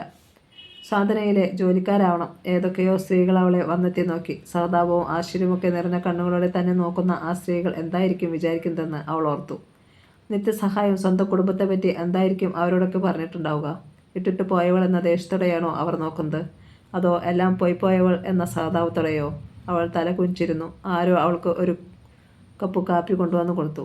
എത്രയോ കാലമായി താൻ ചായയും കാപ്പിയും ഒന്നും കുടിക്കാറില്ല എന്ന് പോലും ഓർക്കാതെ അവളത് വലിച്ചു കുടിച്ചു. മേലെയാണ് സാറിൻ്റെ മുറി. ഇവിടുത്തെ വലിപ്പുകളും ഷെൽഫുകളും ഒക്കെ പരിശോധിച്ചിരുന്നു. എല്ലാം ഒഫീഷ്യൽ കടലാസുകളാണ്. അവളെ കാണാൻ വീട്ടിൽ വന്നവരിൽ ഒരാൾ പറഞ്ഞു. അവൾ എഴുന്നേറ്റ് അയാൾ കാണിച്ച വഴിയെ മുകളിലേക്ക് കയറി. നിത്യസഹായത്തിൻ്റെ താൻ ഇതുവരെ കാണാത്ത പാർപ്പ് മുറിയിലേക്ക് കയറുമ്പോൾ അവൾക്ക് കാലുകൾ വിറച്ചു. ലളിതമായ മുറിയിൽ സാധനങ്ങളൊക്കെ ചിതറിക്കിടക്കുകയാണ്. പോലീസുകാരുടെ പരിശോധനകളും ജോലിക്കാരുടെ ക്ലീനിങ്ങുമൊക്കെ പലവട്ടം കഴിഞ്ഞതുകൊണ്ടായിരിക്കും അതെന്ന് മേരി പ്രീത ഊഹിച്ചു. വിരിപ്പില്ലാത്ത കിടക്ക, ചെറിയ മേശ, അലമാരയിൽ വൃത്തിയായി അടുക്കി വെച്ചിരിക്കുന്ന വസ്ത്രങ്ങൾ. നിത്യസഹായം ഇപ്പോൾ വെള്ള വസ്ത്രങ്ങളെ അണിയാറുള്ളൂ എന്ന് അവൾക്കത് കണ്ടപ്പോഴാണ് മനസ്സിലായത്. അയാളുടെ ഒരു ഫോട്ടോ കാണണമെന്ന് അവൾക്ക് ആഗ്രഹമുണ്ടായിരുന്നു. 10 വർഷങ്ങൾ അയാളെ എങ്ങനെ മാറ്റിയിരിക്കുന്നുവെന്നറിയണം. താനില്ലാത്ത വർഷങ്ങൾ അയാൾ എങ്ങനെയാണ് താണ്ടിയതെന്ന് ആ ചിത്രങ്ങൾ കണ്ടാൽ ഒരുപക്ഷെ മനസ്സിലാക്കാനായേക്കും. പക്ഷേ അവിടെ കണ്ട ആരോടെങ്കിലും അതിനെപ്പറ്റി ചോദിക്കാൻ അവൾ മടിച്ചു. അലമാരയിലും മേശ വലിപ്പിലുമുള്ള ഫയലുകൾ അവളുടെ സാന്നിധ്യത്തിൽ പ്രകാശ് എന്ന ചെറുപ്പക്കാരൻ പുറത്തെടുത്ത് പരിശോധിച്ചു. അവൾക്ക് എവിടെയെങ്കിലും ഇരിക്കണമെന്നുണ്ടായിരുന്നു. ദുർബലമായ കാലുകൾ ആടിക്കൊണ്ടിരിക്കുന്നു. പക്ഷേ നിത്യസഹായത്തിൻ്റെ കിടക്കയിലോ കസേരയിലോ ഇരിക്കാൻ അവൾ ഇഷ്ടപ്പെട്ടില്ല. അവിടുത്തെ പരിശോധനകൾ കഴിയുവോളം അവൾ അവിടെ നേരിയ ആട്ടത്തോടെ നിന്നു. മരണം നടന്ന മുറിയിലെ അസ്വസ്ഥതയുണ്ടാക്കുന്ന ഗന്ധം അവൾ പിടിച്ചെടുത്തു. അത് ചോരയുടേതായിരിക്കുമോ? ഒരു രാത്രി മുഴുവൻ അയാൾ ഈ മുറിയിൽ ചോര വാർന്ന് കിടന്നിരുന്നു. അവർക്ക് ആവശ്യമുള്ള ചില പേപ്പറുകൾ അലമാരയിൽ നിന്ന് കണ്ടെടുക്കാൻ കഴിഞ്ഞു. ചിലതൊക്കെ വക്കീലിൻ്റെ സാന്നിധ്യത്തിൽ വായിക്കേണ്ടതാണ്. സാർ ഒന്നും പറയാതെ പോയി. എന്തിനാണെന്ന് ഒരു സൂചന പോലും തരാതെ. ഞാൻ എപ്പോഴും കൂടെയുണ്ടായിരുന്നു. അന്ന് രാത്രി അവസാനം എന്നോടാണ് ഗുഡ് നൈറ്റ് പറഞ്ഞ് കയറിപ്പോയത്. എന്നിട്ട് സ്വാതന്ത്ര്യയിൽ നിന്ന് ഇറങ്ങുമ്പോൾ കൂടെ വന്ന പ്രകാശിൻ്റെ മുഖത്തും സ്വരത്തിലും ദുഃഖം വിങ്ങി നിന്നു. മേരി പ്രീതയ്ക്ക് എന്തെങ്കിലും പറയാനുണ്ടാകുമെന്ന് അവൻ പ്രതീക്ഷിക്കുന്നുണ്ടാകുമോ? സൂചനകൾ തരാതെ മനഃപൂർവ്വം വിട്ടുപോകുന്നവരെക്കുറിച്ച് വേദനിക്കേണ്ടതില്ലെന്ന് അവനോട് പറയണമോ എന്നോ മേരി പ്രീത ആലോചിച്ചു. പ്രകാശിനെ സംബന്ധിച്ച് ആ രാത്രിയാണ് നിത്യസഹായം മരിച്ചത്. തനിക്കത് വർഷങ്ങൾക്ക് മുമ്പായിരുന്നു. അന്ന് അവൾക്കറിയാവുന്ന നിത്യസഹായം പൂർണ്ണമായി ഒഴിഞ്ഞു തീർന്നു. അയാളൊരു ശൂന്യതയായി മാറി. പ്രകാശ് പറയുന്ന നിത്യസഹായം അയാളുടെ വേറൊരു ജന്മമാകും. പക്ഷേ അവളെ സംബന്ധിച്ച് ആ നിത്യസഹായത്തിനും ആദ്യത്തെ നിത്യസഹായത്തിനും തമ്മിൽ ബന്ധമില്ല. നിത്യസഹായത്തിൻ്റെ ഫോൺ പോലീസുകാരുടെ കയ്യിലാണെന്നും മേരി പ്രീതയ്ക്ക് അത് ചെന്ന് കൈപ്പറ്റാമെന്നും പ്രകാശ് ഓർമ്മിപ്പിച്ചു. അയാൾ ഉപയോഗിച്ചിരുന്ന ലാപ്ടോപ്പ് അവൻ മേരി പ്രീതയെ ഏൽപ്പിച്ചിരുന്നു. എന്തിനാണെന്ന് അറിയില്ലെങ്കിലും അവളത് കയ്യിൽ അമർത്തിപ്പിടിച്ചു. 10 വർഷം മുമ്പേ തനിക്ക് മാത്രം സമ്പൂർണ്ണമായി മരിച്ച നിത്യസഹായത്തിൻ്റെ അവസാനത്തെ ശേഷിപ്പ്. വിപിനൻ്റെ ക്വാർട്ടേഴ്സിലിരുന്ന മേരി പ്രീത രത്നമേഖലയെ എങ്ങനെയാണ് പരിചയമെന്ന് പറയാൻ ശ്രമിക്കുകയായിരുന്നു. തനിക്ക് പറയാനുള്ളത് വെളിപ്പെടുത്താൻ ഭാഷ അപൂർണമാണെന്ന് അവൾക്ക് തോന്നുന്നുണ്ടായിരുന്നു. എന്നാൽ അതിനെയല്ലാതെ മറ്റൊന്നിനെയും ആശ്രയിക്കാനുമില്ല. ആ ഉച്ചയ്ക്ക് സ്വാതന്ത്ര്യയിൽ നിന്ന് തിരിച്ചു പോരുമ്പോൾ അവിടെ ചെന്നപ്പോഴെന്ന പോലെ നിത്യസഹായം അവൾക്ക് പണ്ടേ മരിച്ചവനായിരുന്നു. പക്ഷേ രാത്രി വീട്ടിലെ ഏകാന്തതയിൽ അയാളുടെ ലാപ്ടോപ്പ് അവൾ തുറന്നു നോക്കിയതോടെ നിത്യസഹായം അവൾക്ക് രണ്ടാമതും മരിച്ചു. അതിൽ അയാൾ അവൾക്കെഴുതിയ അപൂർണമായൊരു കത്തുണ്ടായിരുന്നു. പ്രിയപ്പെട്ട പ്രീതയ്ക്ക് എന്നാരംഭിച്ച ആ കത്തിൽ രത്നമേഖലയെ കണ്ടിട്ട് ആഴ്ചകളായിട്ടും അവളെ മറക്കാൻ കഴിയുന്നില്ല എന്നെഴുതിയിരുന്നു. ലാപ്പിൽ എഴുതി വെച്ചെങ്കിലും ആ കത്ത് അയാൾ പൂർത്തിയാക്കുകയോ അവൾക്ക് സെൻഡ് ചെയ്യുകയോ ചെയ്തിരുന്നില്ല. എൻ്റെ ഭർത്താവിൻ്റെ ആത്മഹത്യാക്കുറിപ്പിൽ നിൻ്റെ പേരുണ്ടായിരുന്നു. നിന്നെ കാണാതെ ഞാനെങ്ങനെ തിരിച്ചു പോകും? രത്നമേഖലയ്ക്ക് വാക്കുകൾ പറ്റി. അവൾ അത്ഭുതത്തോടെ മേരി പ്രീതയെ നോക്കിയിരുന്നു.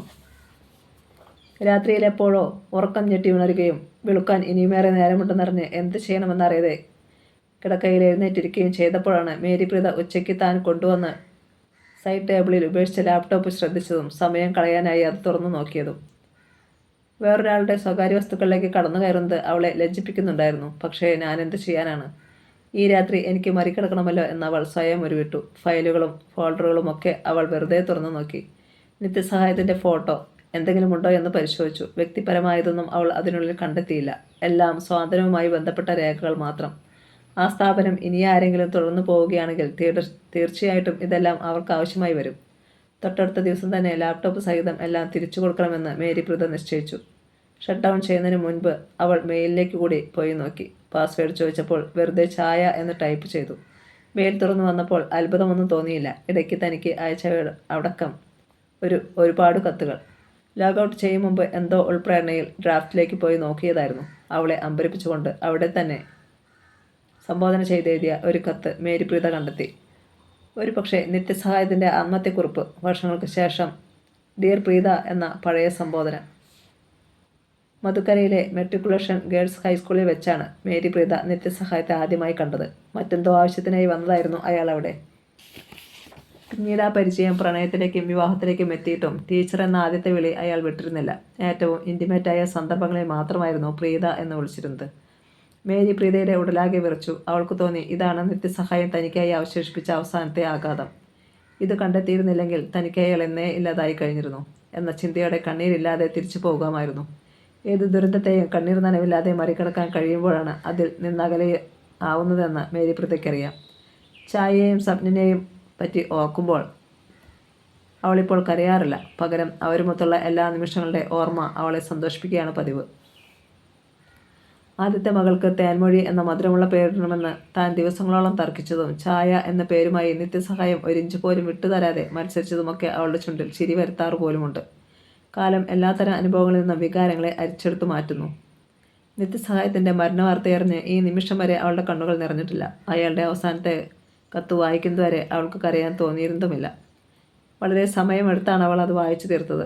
ആ 3 മണി പുലർച്ചെ മുതൽ പിറ്റേന്ന് പകൽ ഏതാണ്ട് 3 മണി വരെ അവൾ അതുമായി ഇരുന്നു. പ്രിയപ്പെട്ട പ്രീത എന്ന ആ സംബോധനയിൽ തന്നെ എത്രയോ മണിക്കൂറുകൾ. കത്തിന് അവസാനമുണ്ടായിരുന്നില്ല. എഴുതിക്കൊണ്ടിരിക്കുമ്പോൾ അയാൾക്കത് മടുത്തിട്ടുണ്ടാവും. ഇനിയൊന്നും പറയേണ്ടതില്ല എന്ന് തോന്നിയിട്ടുമുണ്ടാവും. പക്ഷേ അതയാൾ ഡിലീറ്റ് ചെയ്തതുമില്ല. എങ്ങനെയെങ്കിലും മേരി പ്രീത അത് കണ്ടെടുക്കുമെന്ന് അയാൾ പ്രതീക്ഷിച്ചിരിക്കുമോ? അത് എഴുതിക്കൊണ്ടിരിക്കുമ്പോഴായിരിക്കുമോ അയാൾ മരിക്കാനുള്ള തീരുമാനമെടുത്തിട്ടുണ്ടാവുക? അതോ നേരത്തെ നിശ്ചയിച്ചുറപ്പിച്ചതിന് ശേഷം എഴുതിയതോ? ചിലപ്പോൾ അത് മുഴുവൻ എഴുതി തീർന്നിരുന്നെങ്കിൽ നിത്യസഹായം മരിക്കാനിടയില്ലായിരുന്നു എന്ന് പോലും മേരി പ്രീതയ്ക്ക് തോന്നി. നിത്യസഹായത്തിൻ്റെ മെയിലിലെ വരികളൊക്കെ മേരി പ്രീതയ്ക്ക് ഏത് അബോധാവസ്ഥയിലും പറയാൻ കഴിഞ്ഞേക്കും. അത് അവളുടെ ഉള്ളിൽ തീക്കൊള്ളി കൊണ്ട് എഴുതിയതുപോലെ പതിഞ്ഞു കിടക്കുന്നു. ഡിയർ പ്രീത, നമ്മുടെ തീരുമാനങ്ങളൊക്കെ തെറ്റായിരുന്നു. അന്നത്തെ ആ പിക്നിക്കിനുള്ള തീരുമാനമടക്കം. അതിനുശേഷം ഒന്നിച്ച് ജീവിക്കുക അസഹ്യമാണെന്ന തോന്നലിൽ നമ്മൾ 2 വഴിക്ക് പിരിഞ്ഞു. എന്തിനായിരുന്നു അതെന്ന് മുമ്പ് എപ്പോഴത്തേക്കാളും ഞാനിപ്പോൾ ഓർക്കുന്നു. അന്ന് ഞാൻ തെറ്റിദ്ധരിച്ചത് ദാമ്പത്യ ജീവിതത്തിൽ പാലിക്കേണ്ട സഹിഷ്ണുതയുടെ ഭാഗമാണെന്നതായിരുന്നു. നിന്റെ വിശ്വാസവും താല്പര്യങ്ങളും ബലമായി സ്വീകരിക്കാനോ പങ്കുവയ്ക്കാനോ നോക്കാതെ അതിനെ പൂർണ്ണമായും മനസ്സിലാക്കാനും അതിൻ്റെ ഇച്ഛയ്ക്കനുസരിച്ച് തുറന്നുവിടാനും ശ്രമിക്കണമെന്ന് ഞാൻ വിശ്വസിച്ചു. നീ തിരിച്ചും അങ്ങനെയാവണമെന്നും. നീ പോയതിനു ശേഷം ഞാൻ ആരംഭിച്ച സ്വാതന്ത്ര്യ എന്ന ചാരിറ്റബിൾ സൊസൈറ്റിയും അതിൻ്റെ തിരക്കുകളും എനിക്ക് സ്വസ്ഥത തരുന്നുണ്ടെന്നായിരുന്നു ഞാൻ വിചാരിച്ചത്. പക്ഷേ സ്വയം സന്തോഷിക്കാത്തവർക്ക് മറ്റുള്ളവരെ സന്തോഷിപ്പിക്കാൻ കഴിയില്ല പ്രീത. നമ്മൾ കൊടുക്കുന്നതൊക്കെ പുഴുക്കുത്തു വീണ പൂക്കളാണെന്ന് നമ്മൾ മാത്രമേ തിരിച്ചറിയുന്നുണ്ടാവൂ. എങ്കിലും പുതിയതൊന്നും കേടില്ലാത്തതെന്നും ഭാവിച്ച് ദാനം ചെയ്യുന്ന പൂക്കളുടെ വൈകല്യം നിത്യവും കാണുന്നതോടെ നമുക്ക് തന്നെ നമ്മളെ അറച്ചുപോകും, സ്വയം മടുക്കും. ഈ വർഷങ്ങൾക്കിടയിൽ ഞാൻ യഥാർത്ഥമായ ആനന്ദം അനുഭവിച്ച വിരളമായ സന്ദർഭങ്ങൾ. നിനക്ക് വേണ്ടി പാത്രങ്ങളും തുണികളുമൊക്കെ സ്വന്തം കൈകൊണ്ട് പാക്ക് ചെയ്ത് ഞാൻ തന്നെ ചുവന്ന് പാഴ്സൽ അയച്ചപ്പോഴാണെന്ന് പറഞ്ഞാൽ നീ വിശ്വസിക്കുമോ? അതൊന്നും നിന്റെ ഉപയോഗത്തിനായിരിക്കില്ല എന്നറിയുമ്പോഴും നിന്റെ വിലാസത്തിലാണ് എത്തുക എന്നതുപോലും എന്നെ സന്തോഷിപ്പിച്ചിരുന്നു. അത്രയും പ്രിയത്തോടെയാണ് ഞാനതിൽ നിന്റെ പേരും വിലാസവും എഴുതിയിരുന്നത്. വിപിനൻ്റെ അമ്മയെ സന്ദർശിക്കാനായിരുന്നു ഞാനന്ന് പോയത്. പക്ഷേ അയാളുടെ ഭാര്യ രത്നമേഖലയെ മാത്രമേ ഞാൻ കണ്ടുള്ളൂ. അവളാകട്ടെ ഇത്ര ദിവസങ്ങളായിട്ടും എൻ്റെ മനസ്സിൽ നിന്ന് ഇറങ്ങിപ്പോകുന്നതുമില്ല. എല്ലായ്പ്പോഴും കലങ്ങിമറിഞ്ഞ പുഴ പോലെയായിരുന്നു എൻ്റെ മനസ്സ്. പക്ഷേ കുറേ കാലം അനങ്ങാതിരിക്കുമ്പോൾ ഇലകളും ചെളികളുമെല്ലാം അടിയിലൂറി വെള്ളം തെളിഞ്ഞിരുന്നു. അന്നത്തെ കലക്കം വരെയെങ്കിലും. ചായയുടെയും സഞ്ജയുടെയും മരണത്തിന് ശേഷം പോലും അതങ്ങനെയായിരുന്നു. ഇത്തവണ എത്ര കാത്തിരുന്നിട്ടും ആ കലക്കം മായുന്നില്ല. ഒന്നും അടിയിൽ ഊറിക്കൂടുന്നില്ല. മറ്റെവിടെയെങ്കിലും പോയി തെളിവെള്ളം ശേഖരിക്കാൻ ഇനി എനിക്ക് സാധിക്കുകയില്ല. ഞാൻ ഇറങ്ങുന്നതോടെ എല്ലാ ജലാശയങ്ങളും കലങ്ങി മറിയുമെന്ന് ഭയം തോന്നുന്നു. മക്കളുടെ മരണശേഷം എത്രയോ കാലം 2 പേരെയും എന്തിനെടുത്തു? ഒരാളെങ്കിലും തിരിച്ചു തന്നുകൂടായിരുന്നോ എന്ന് ഞാൻ ദൈവത്തോട് കലഹിക്കുമായിരുന്നു. നീ പിണങ്ങരുത്. ഒരാളെ എന്നല്ല, ചായയെന്ന് തന്നെയാണ് ഞാൻ പറഞ്ഞിരുന്നത്. ചായ അല്ല, സപ്നയാണ് തിരിച്ചു വന്നതെങ്കിൽ ഞാൻ അവളോട് ഒരിക്കലും ക്ഷമിക്കുകയില്ലായിരുന്നു എന്ന് പോലും എനിക്ക് തോന്നിയിട്ടുണ്ട്. രണ്ടുപേരും എൻ്റെ പ്രിയപ്പെട്ട മക്കളായിരുന്നു. എന്നിട്ടും മമതയുടെ ദംശനം അത്രമേൽ ഭീകരമാണ്. ചിലപ്പോൾ അത് തിരഞ്ഞു പിടിച്ച് മാത്രം കൊത്തുന്നു. നിത്യസഹായത്തിൻ്റെ കത്ത് അവിടെ തീർന്നു. എന്താണ് അയാൾ അവസാനം പറയാൻ ശ്രമിച്ചതെന്ന് മേരി പ്രതയ്ക്ക് മനസ്സിലായില്ല. മമതയുടെ ദംശനം എന്തായിരിക്കും അയാൾ ഉദ്ദേശിച്ചത്? പരസ്പര ബന്ധമില്ലാത്തതെന്ന് തോന്നിപ്പിക്കുന്ന 3 കാര്യങ്ങൾ മുറിച്ചെഴുതിയിരിക്കുന്ന അപൂർണമായൊരു മെയിൽ. അവയെ എടുക്കാൻ മേരി പ്രീത നന്നേ കഷ്ടപ്പെടേണ്ടി വരും. അതിനേക്കാളൊക്കെ ആ കത്തിൽ അവൾ വായിച്ചെടുത്ത വിവരങ്ങൾ ഇതുവരെയുള്ള അവളുടെ ജീവിതത്തെ ഒട്ടാകെ ഉരുക്കി വേറൊന്നാക്കും. പകൽ 3 മണിക്ക് തൻ്റെ മടിയിലെ ലാപ്ടോപ്പ് വെളിച്ചം കെട്ടണഞ്ഞപ്പോൾ വായിച്ചു കൊതി തീരാത്ത കത്ത് ഉപേക്ഷിച്ചിട്ട് മേരി പ്രീത അന്നത്തെ ദിവസം ആദ്യമായി കിടക്കയിൽ നിന്ന് എഴുന്നേറ്റു. അതിലാകെ 10-20 വരികളെ ഉണ്ടായിരുന്നുള്ളൂ. പക്ഷേ ചാർജ് തീർന്ന് ലാപ്പ് ഓഫാകുന്നതുവരെ ഞാനത് വായിച്ചുകൊണ്ടേയിരുന്നു. നിനക്കത് മനസ്സിലാവാനിടയില്ല. രത്നമേഖലയുടെ കയ്യിൽ മുറുകെ പിടിച്ച് മേരി പ്രീത പറഞ്ഞു. വെള്ളത്തിൽ ആഴ്ന്നു പോകുന്ന ഒരാളുടെ അവസാനത്തെ മുറുകെ പിടുത്തം പോലെ തോന്നി അവൾക്കത്. തന്നെ കൂടി ആഴത്തിലേക്ക് വലിച്ചു താഴ്ത്തുമെന്ന് ഭയമുണ്ടാക്കുന്ന തരം പിടുത്തം. നിത്യസഹായത്തിൻ്റെ മെയിലിൽ പറഞ്ഞ രത്നമേഖലയെ കണ്ടുപിടിക്കണമെന്ന് അപ്പോൾ തന്നെ ഞാൻ നിശ്ചയിച്ചിരുന്നു. എനിക്കത് എളുപ്പമല്ലെന്ന് നിനക്ക് ഊഹിക്കാം. എത്ര വർഷമായി ഞാൻ ഇവിടം വിട്ടിട്ട്? ഞാൻ സ്വാതന്ത്ര്യയിലേക്ക് വിളിച്ചു. പ്രകാശിനും രത്നമേഖലയെ അറിയില്ല. പക്ഷേ വിപിനൻ എന്ന് പറഞ്ഞപ്പോൾ അവന് മനസ്സിലായി. വിപിനൻ്റെ വിലാസം അവൻ സംഘടിപ്പിച്ചു തന്നു. അത് ഇന്നലെയാണ്. ഇപ്പോൾ ഞാൻ നിൻ്റെ അടുത്തിരിക്കുന്നു. നിത്യസഹായത്തിൻ്റെ കത്തിൽ അവളെക്കുറിച്ച് പറഞ്ഞിരുന്നു എന്നതല്ലാതെ അതിലുള്ള മറ്റൊന്നിനെക്കുറിച്ചും മേരി പ്രീത രത്നമേഖലയോട് പറഞ്ഞില്ല. അതൊക്കെ മേരി പ്രീതയ്ക്ക് മാത്രമുള്ളതാണ്, അവളുടെ സ്വകാര്യമായ ഈടുവെപ്പുകൾ. പക്ഷേ അവിടേക്ക് വരുമ്പോൾ അവളുടെ മനസ്സിലുണ്ടായിരുന്ന കണക്കുകൂട്ടൽ തെറ്റിപ്പോയതിനെക്കുറിച്ച് പറയാതെ വയ്യ. രത്നമേഖലയ്ക്ക് ചായയുടെ മുഖഛായ ഉണ്ടാവാനിടയുണ്ടെന്ന് എന്തുകൊണ്ടോ അവൾക്ക് തോന്നുന്നുണ്ടായിരുന്നു. എന്നാൽ തനിക്കരികിലിരിക്കുന്ന രത്നമേഖലയുടെ മുഖത്തിന് ഏതൊക്കെയോ ആംഗിളുകളിൽ സപ്നയോടാണ് സാദൃശ്യമെന്ന് മേരി പ്രീതയ്ക്ക് തോന്നിപ്പോയി. അല്പം ചുരുണ്ട സമൃദ്ധമായ മുടി, നീളൻ മൂക്ക്, നേർത്ത ചുണ്ടുകൾ. 14 വയസ്സിൽ മരിച്ചു പോവാതെ ഒരു പൂർണ്ണ സ്ത്രീയായി അവൾ വളർന്നിരുന്നെങ്കിൽ എവിടേക്കെയോ രത്നമേഖലയുടെ ഛായ അവൾക്കുണ്ടാവാനിടയുണ്ട്. എൻ്റെ ചെറിയ മകൾ കുറച്ചൊക്കെ നിന്നെപ്പോലെ ഉണ്ടായിരുന്നു. മുടി, മൂക്ക്. ഒരുപക്ഷെ അവർക്കും അത് സ്ട്രൈക്ക് ചെയ്തിട്ടുണ്ടാവും. നിന്നെ കണ്ടതിന് ശേഷം അത്രയും വിഷമമുണ്ടാവാനൊരു കാരണവും അതാവും. രത്നമേഖലയ്ക്ക് സങ്കടം വന്നു. ആ കുട്ടിക്ക് എന്താണ് സംഭവിച്ചതെന്നോ അവൾ എവിടെയാണെന്നോ രത്നയ്ക്കറിയില്ല. നിത്യസഹായത്തെക്കുറിച്ചും ഒന്നും അറിയില്ല. ആകെയുള്ള അറിവ് അദ്ദേഹം തന്നെ ഒരിക്കൽ കാണാൻ വന്നു എന്നതും ആശ്വസിപ്പിക്കുന്ന രീതിയിൽ സംസാരിച്ചു എന്നതുമാണ്. പിന്നെ ഇപ്പോൾ തനിക്കരികിലിരിക്കുന്ന ഈ സ്ത്രീ അദ്ദേഹത്തിൻ്റെ ഭാര്യയാണെന്നതും. 2 പെൺകുട്ടികൾ. മൂത്തയാൾക്ക് ഛായ എന്ന് പേരിട്ടത് അവരാണ്. കൂടെ ട്രെയിനിങ്ങിനുണ്ടായിരുന്ന ബംഗാളി കുട്ടിയുടെ പേരാണത്രേ. ചിലപ്പോൾ ഒരു ഇൻഫ്ലക്സേഷൻ ഒക്കെ ഉണ്ടായിരുന്നിരിക്കും. രണ്ടാമത്തെ അവൾക്ക് പേരിടാനുള്ള അവസരം വിട്ടു തന്നപ്പോൾ ഞാൻ അവളെ സപ്ന എന്ന് വിളിച്ചു. സൂര്യൻ്റെ ഭാര്യമാരായിരുന്നു ഛായയും സപ്നയും. സൂര്യഭഗവാന്റെ ചൂട് താങ്ങാനാവാതെ സപ്ന ദാസി ഛായയെ സൂര്യൻ്റെ സമീപത്തേക്ക് തൻ്റെ വേഷം കെട്ടിച്ചു വിടുകയായിരുന്നു. അവൾ സപ്നയ്ക്ക് വേണ്ടി സന്തോഷത്തോടെ പോയി. എൻ്റെ സപ്ന പക്ഷേ ഒരിക്കലും അങ്ങനെയായിരുന്നില്ല. അവൾ അക്കാളിന് വേണ്ടി എന്തു ചെയ്യും, എത്ര വേണമെങ്കിലും സഹിക്കും. രണ്ടാളും ഒന്നിച്ചു തന്നെ പോയി. ചെന്നു ചേരുന്ന ലോകത്തിലും അക്കയെ സഹായിക്കാമല്ലോ എന്ന് കരുതിയാവും സപ്നയും കൂടെ പോയതെന്ന് ഞാൻ കരുതാറുണ്ട്. മേരി പ്രീത വികാരങ്ങളില്ലാതെ പറഞ്ഞപ്പോൾ രത്നമേഖലയ്ക്ക് നടുക്കം തോന്നി.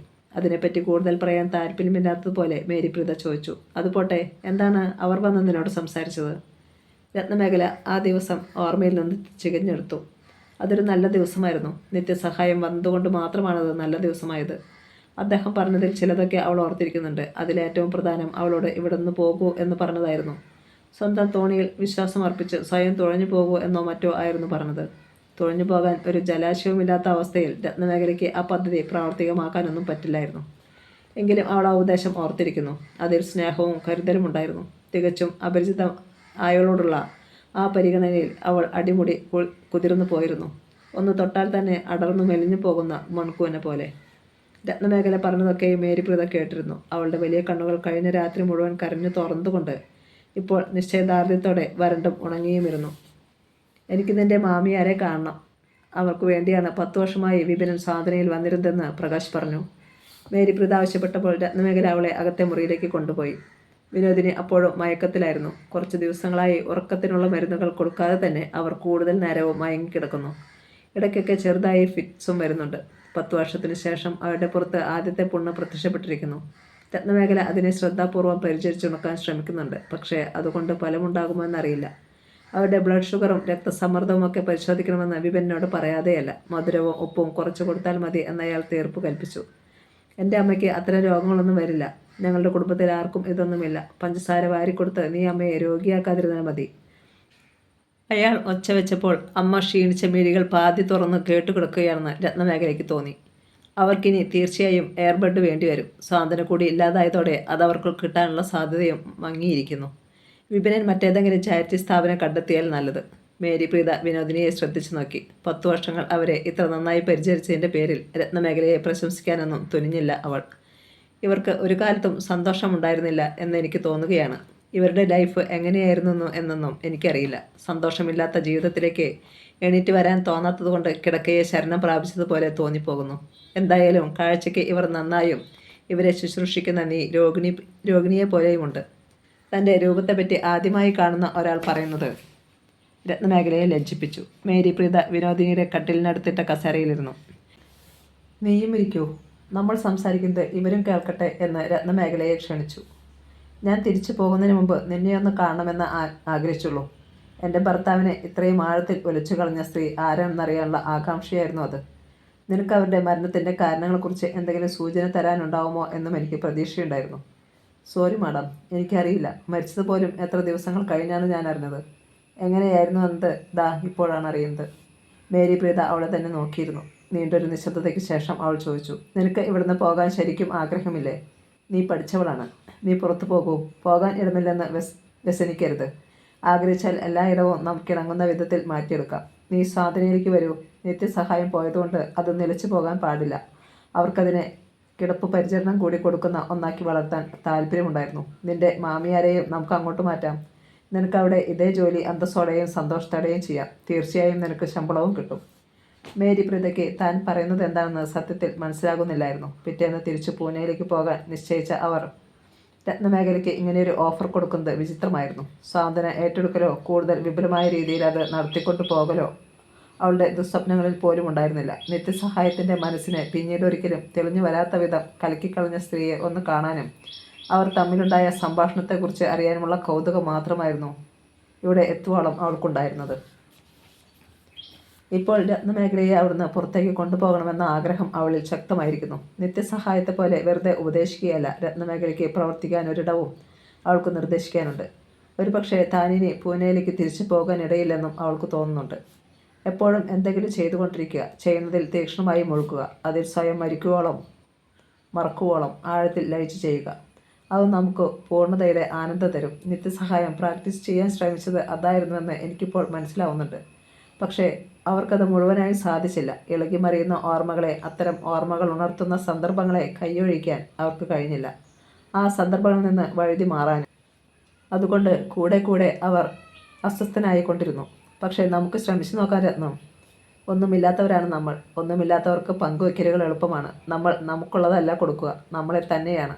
നീ എൻ്റെ കൂടെ വരൂ.